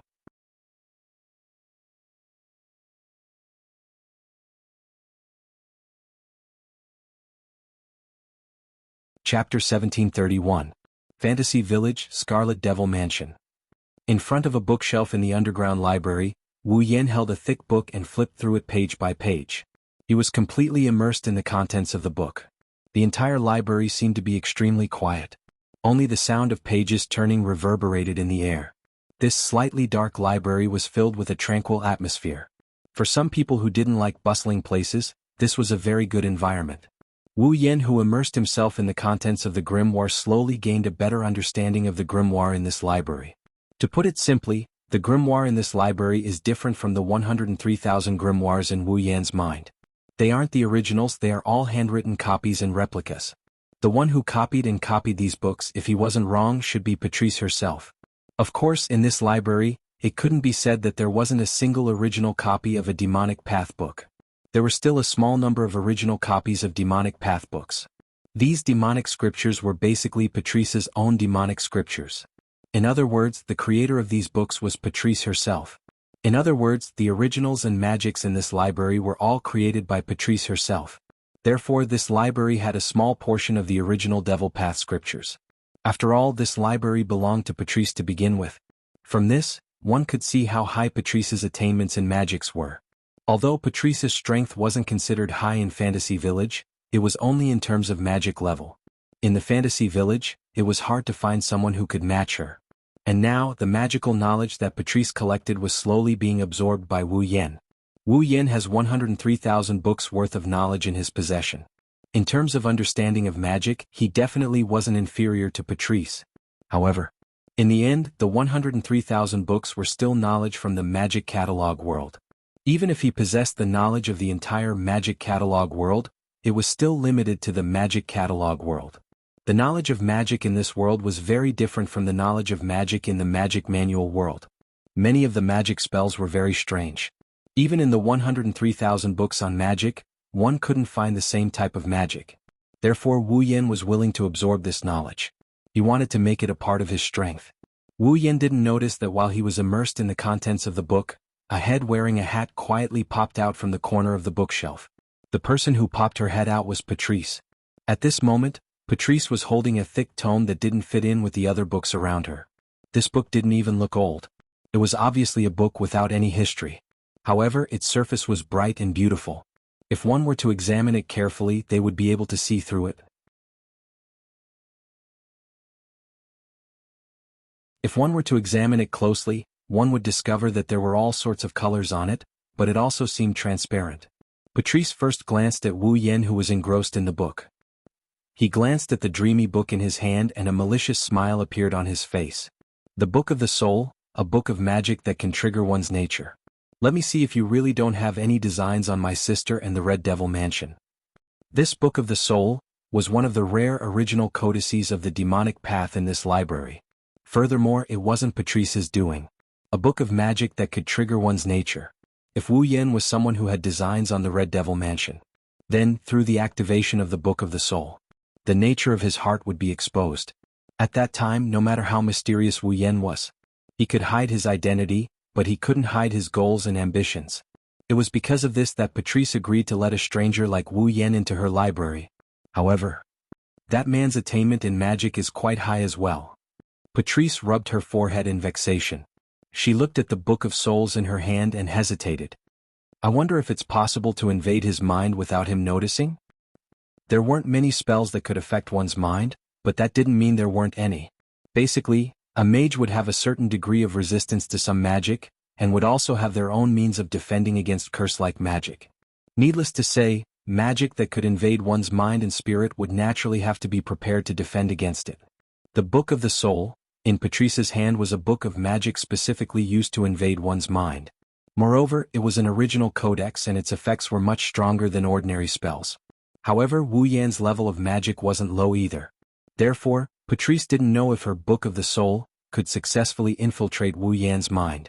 If he were to be seen through, the entire Red Devil Hall would probably become the target of his anger. Patrice wasn't willing to see that happen. However, if she didn't do that, she would be on tenterhooks if she stayed under the same roof with such a mysterious man. She was afraid that the other party would harbor ill intentions towards the Red Devil Mansion. At that time, it would be too late to defend against him and it would be a calamity. Patrice bit her lips at this thought. Forget it. If I really infuriate him, I will take full responsibility. After making up her mind, Patrice took a deep breath and infused her mana into the Book of Souls in the most obscure way at a frequency that didn't even produce any fluctuations.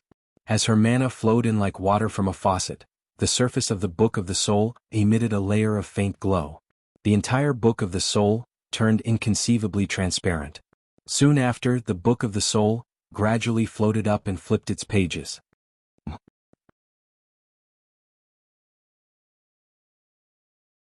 Wu Yan, who was immersed in the world of the Book of Witchcraft, faintly sensed an unusual aura. He lifted his head and scanned his surroundings. The tranquil atmosphere of the library was the same as before. There was nothing out of the ordinary. Misperception. Wu Yan immersed himself in the contents of the Book of Witchcraft once more. He hungrily absorbed the knowledge within the book. In fact, if it was in another place, Wu Yan wouldn't think that the strange feeling was an illusion. After all, Wu Yan was confident in his perception. However, this was the Red Devil Mansion, the fantasy village.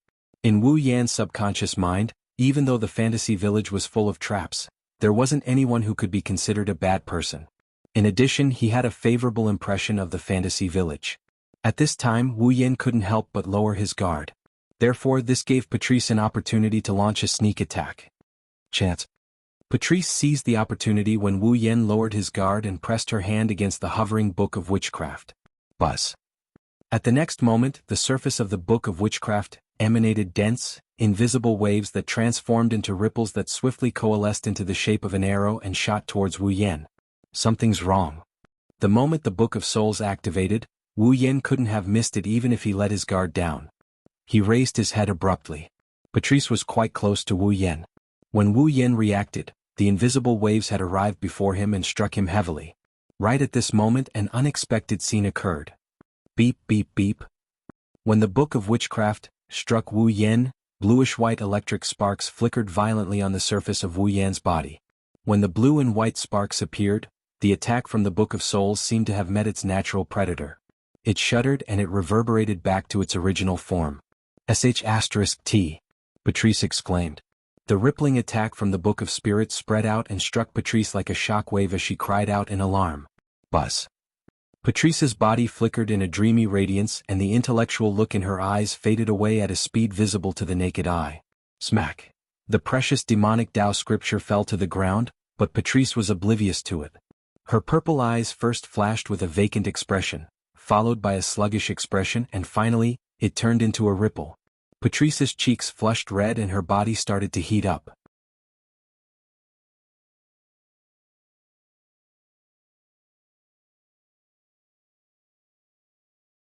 Chapter 1732. Beep beep beep. The dense blue and white electric arcs were still flashing, drawing circles and circles, illuminating the entire dark library. It wasn't until the dense blue and white electric arcs on the surface of his body dimmed that Wu Yan finally put down his crossed hands in front of him. Traces of light flashed past his wine-red eyes. The electromagnetic barrier has been activated. In other words, someone is launching an attack that can interfere with my mind and soul? Electromagnetic barrier. That was one of the side effects of the electromancer's superpower. It was able to resist all attacks that affected the mind and spirit. Because of this electromagnetic barrier, Shokuho Misaki's mind control ability was ineffective against Mikoto. She could only control others to attack Mikoto. Now that the electromagnetic shield had been activated, it meant that someone was attacking Wu Yan's mind and spirit. And the direction of the attack was... Wu Yan sensed the dissonance in the air and instantly found the direction of the attack just now. He turned his head forcefully and looked over. But Wu Yan was stunned by what he saw. There was a young girl standing there, swaying as if she was drunk. Her face was filled with an alluring red as she stared at Wu Yan. She had a charming smile on her face as she walked over step by step. Looking at the young lady who was staggering towards him, Wu Yan spoke with uncertainty. Patrice? Yes. Something was wrong with the young girl who was approaching him. It was Patrice.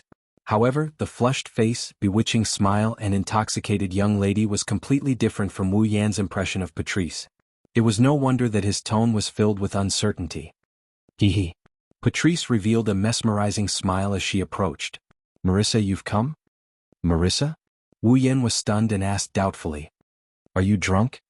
I'm not drunk. Patrice panted heavily as she muttered the words of a drunkard. I'm very conscious. Just that my head is a little dizzy. I think you're really drunk. Wu Yan was speechless. But Patrice arrived in front of Wu Yan and lifted her head to look at Wu Yan's face. She giggled. Marissa, how did you become taller?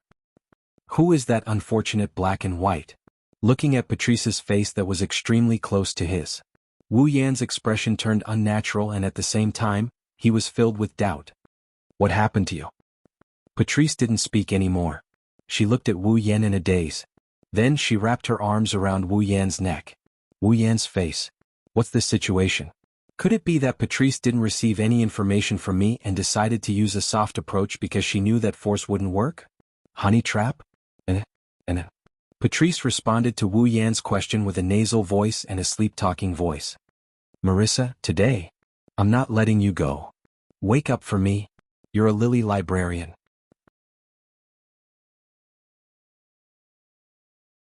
Wu Yan wanted to pinch Patrice's cheeks, but he recalled something and his expression changed. Don't tell me that you were the one who just cast a spell that interferes with my mind and spirit. In the end, after the spell was blocked by the electromagnetic barrier, you suffered a backlash and fell victim to it, right? That's right. After the magic from the Book of the Soul was blocked by the electromagnetic barrier formed by the Electromancer's power, as the initiator of the Book of the Soul, when the magic was reflected, it was normal for the spell to backfire on itself. Right now, Patrice suffered a backlash from the Book of Souls. Not only did she fail to invade Wu Yan's mind, her own mind was corroded and her true nature was revealed. That is, Patrice's feelings for Marissa. In other words, Patrice held a taboo favorable impression towards the unfortunate black and white, commonly known as a lily. This witch, who had lived for 100 years, looked like a very intellectual mage and was actually a lesbian. What? After understanding this, Wu Yan raised his hand and surrendered. What the hell? Wake up. You're not right. I'm not. Patrice nudged her fair and smooth face towards Wu Yan's stiff expression and rubbed against Wu Yan's face. Her ample bosom hidden under her pajama-like clothes pressed against Wu Yan's body. I'm very normal right now. That's not normal. Wu Yan ridiculed and pushed Patrice away by her shoulder. What Wu Yan didn't notice is that the book of mojo that he was holding in his hand had rolled to the back of his chair. As a result, Patrice, who was pushed away, stumbled and stepped on the book. Her delicate body fell. Not only that, but a bookshelf also toppled over and mercilessly pressed down on Patrice. The bookshelves in the library were 10 to 20 meters tall and comparable to a skyscraper. Patrice, on the other hand, was a pure demoness who only knew how to cast magic. Her body was extremely weak. Under such circumstances, she would definitely be heavily injured if such a huge bookshelf fell on her. Wu Yan leaped forward and held Patrice in his arms. He used his hands to stop the falling bookshelf from crashing down on him. Bang! With a muffled sound, the huge bookshelf fell on Wu Yan's hands like empty tie. Books fell to the ground one after another. After supporting the bookshelf, Wu Yan heaved a sigh of relief. However, just as he heaved a sigh of relief, Wu Yan sucked in another breath. That's because Patrice, who fell on Wu Yan's chest, had a pair of misty and hazy eyes. She was panting as she stood on her tiptoes and slowly inched her face closer to Wu Yan. Without a doubt, Patrice's target was Wu Yan's lips. Seeing Patrice standing on her tiptoes and inching her alluring red lips closer, smelling her fresh body fragrance and feeling her increasingly clear breathing and heartbeat, Wu Yan couldn't help but swallow a mouthful of saliva and speak with a hoarse voice. You better wake up. Otherwise you'll be the one regretting it. For a split second, traces of struggle appeared in Patrice's misty and hazy eyes. However, her body continued to move on its own. Patrice raised her hands and cupped Wu Yan's face. She slowly inched her head towards Wu Yan's face until their noses touched before slowing down. Feeling Patrice's breath at a close distance and facing her misty eyes, Wu Yan revealed a bitter smile. Later on, even if you want to stop, I won't stop. The struggle in Patrice's eyes intensified, but it was quickly replaced by confusion. The redness on her face reached its limit. In the next second, Patrice's bewildered violet eyes abruptly drew closer, while her face drew in the final bit of distance. Their lips pressed together without any gap. Wu Yan's lips immediately transmitted an ice-cold and soft sensation to Wu Yan's lips. He was forcefully kissed by the MQ. The restraint only lasted for a split second. When Patrice stuck out her tongue and gently licked Wu Yan's lips in an attempt to enter, Wu Yan no longer hesitated. He pushed the bookshelf in his hands back to its original position with perfect force. He then extended his arms and embraced the soft and delicate figure in his embrace. With this hug, Patrice's soft body sunk into Wu Yan's embrace. Wu Yan could feel her well-endowed breasts. Wu Yan couldn't help but caress Patrice's body. His fingers roamed all over Patrice's body, making her gasp for air. Patrice's clothes were thick, extremely thick. It was so thick that her ample bosom, which was comparable to Violet's, was completely hidden. Wu Yen reached one hand into the thick clothes and caressed the soft flesh that was smoother than anything else. He rubbed it heavily, causing Patrice to groan. Her lips parted as she panted violently. At this moment, Wu Yen extended his other hand and caressed Patrice's perky buttocks. He then lightly bit her ear. It's still too early to stop. Ugh. In the dusky library, charming panting sounds continuously reverberated in the air. The dusky library was filled with traces of pink warmth.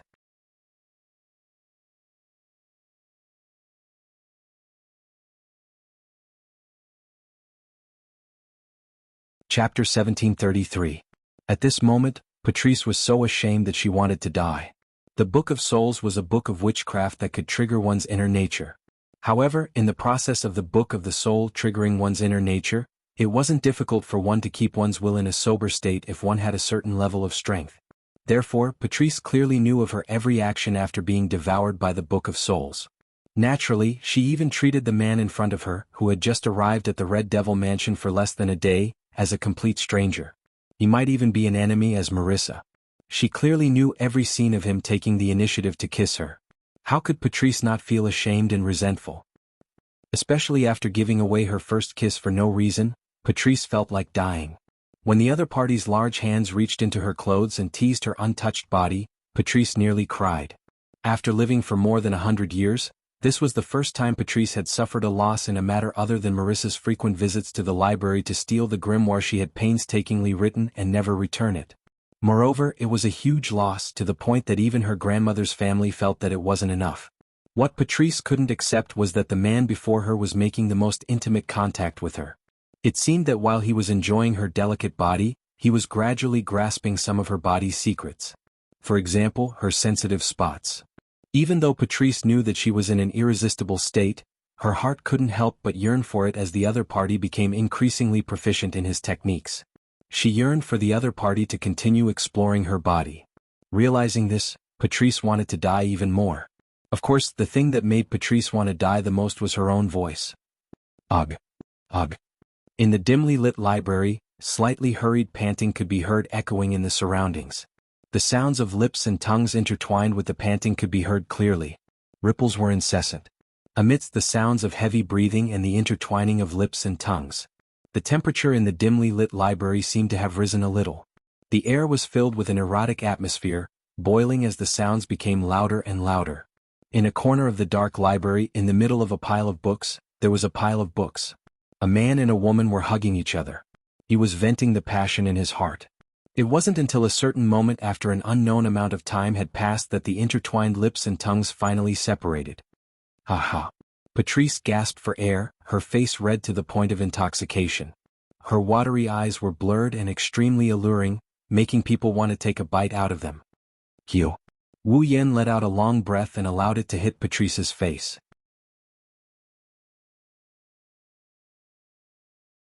He lowered his head and gazed at the aroused Patrice. One of his hands was still fumbling inside her clothes while the other was hugging her waist. He gradually regained his composure. It's been so long, and Mumu is a demoness with high attainments in magic. No matter how powerful her magic is, she should have recovered by now, right? As though confirming Wu Yan's words, the panting Patrice trembled all of a sudden. She was still gasping for air, but her blurred eyes gradually flickered with an intellectual radiance. Just as Wu Yan predicted, Patrice was slowly recovering from the backlash of the Book of Souls. However, the slowly recovering Patrice stared blankly at Wu Yan as though she was struck by lightning. She didn't react for a long time. Wu Yan raised an eyebrow when he saw this. His hand that was roaming around Patrice's plump breasts started rubbing them. Ugh. Patrice let out a heavy nasal sound and finally recovered from her dazed state. She stared fixedly at Wu Yan, her purple eyes surging with various emotions. Shame, anger, bashfulness. All sorts of emotions welled up in Patrice's beautiful eyes, causing her intoxicated and emotional Patrice to appear livelier. Moreover, her lovable body began to twist and turn as though she was struggling. Let me go. Instead of saying that Patrice was struggling, it would be more accurate to say that she was trying to resist yet welcoming him. However, with Patrice's personality, she definitely wouldn't do such a thing, let alone a stranger she had only known for 1 or 2 days. From this, Wu Yan deduced that even though Patrice had regained her rationality, She still hadn't completely recovered from the backlash of the magic. Wu Yin smiled maliciously. Not only did he not release Patrice, he hugged her even tighter. His hand that was moving inside Patrice's clothes gradually increased in strength, stimulating her. Ugh. Ah. Patrice couldn't help but let out a sound. Her face turned even redder as she struggled even harder. Hurry, let me go. Let you go? Wu Yin smirked. That's not impossible, but you have to tell me first. Why did you attack me? Patrice's struggling body froze for a moment, as the shame and indignation on her face turned into a strand of unnatural expression. What attack? If you want to feign ignorance, I suggest you find an outsider. Wu Yin leaned his forehead against Patrice's and pulled his lips closer. His voice was gentle and teasing. Don't forget, I'm not an outsider when it comes to magic. You're obviously suffering from the backlash of the magic you attacked me with. Are you trying to deny it? Looking at Wu Yan's lips and face that were constantly moving closer, Patrice couldn't conceal the panic in her heart. She could only surrender as she was about to be kissed again. I just want to know if you have any ulterior motives towards the Scarlet Devil Mansion.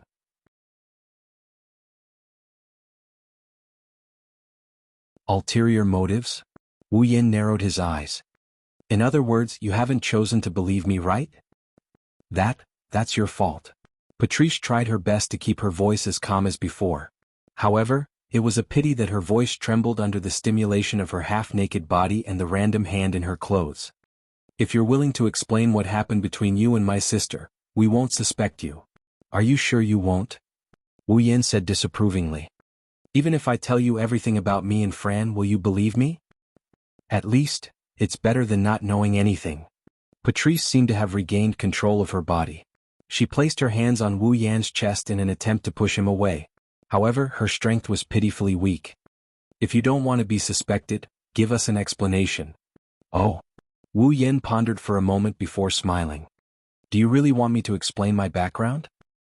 Even though Remy agreed to let you stay in Scarlet Fiend Mansion for my sister's sake, you are indeed staying with us. Patrice's other hand grabbed onto Wu Yan's hand, but she was powerless to pull it out. Her delicate body trembled as she gasped for breath. Since that's the case, if they don't have a certain understanding of you, the people in Scarlet Fiend Mansion won't be at ease with you. Do you want to be together with everyone when they are estranged from you? This time Wu Yin retracted his smile and seriously considered it. However, Patrice wasn't happy about Wu Yan's consideration. After all, even if he acted like he was considering it, Wu Yan's hand was still roaming inside her clothes. Patrice's heart couldn't help but tremble as her delicate body gradually heated up. Just when Patrice was worried that she would lose her head out of fear from Wu Yan's teasing, Wu Yan suddenly pulled his hand out of her clothes, startling her. I have to say you're right. Since we're staying under the same roof, we should at least have no pressure. Wu Yan lifted Patrice's chin and lightly pecked her lips. I will seriously consider your words. After speaking, Wu Yan released his hand from Patrice's body and casually waved at her. He turned around and walked towards the entrance of the library. Patrice stared blankly at Wu Yan's back as he gradually walked away. She lowered her head and took in her messy clothes. She felt the lingering warmth on her skin and squatted down, hugging her chest and lowering her head. Yua. Not long after, Patrice's embarrassed and resentful cries echoed in the library. You're tuning in to the Han Li's Wuxia Adventures YouTube channel. We're so grateful for your support, and don't forget to subscribe to join us on this incredible journey through captivating stories. Your generosity through donations truly makes a world of difference, as it's the primary source of revenue that allows me to expand and enhance this channel for you. Thank you from the bottom of my heart for being a part of this adventure.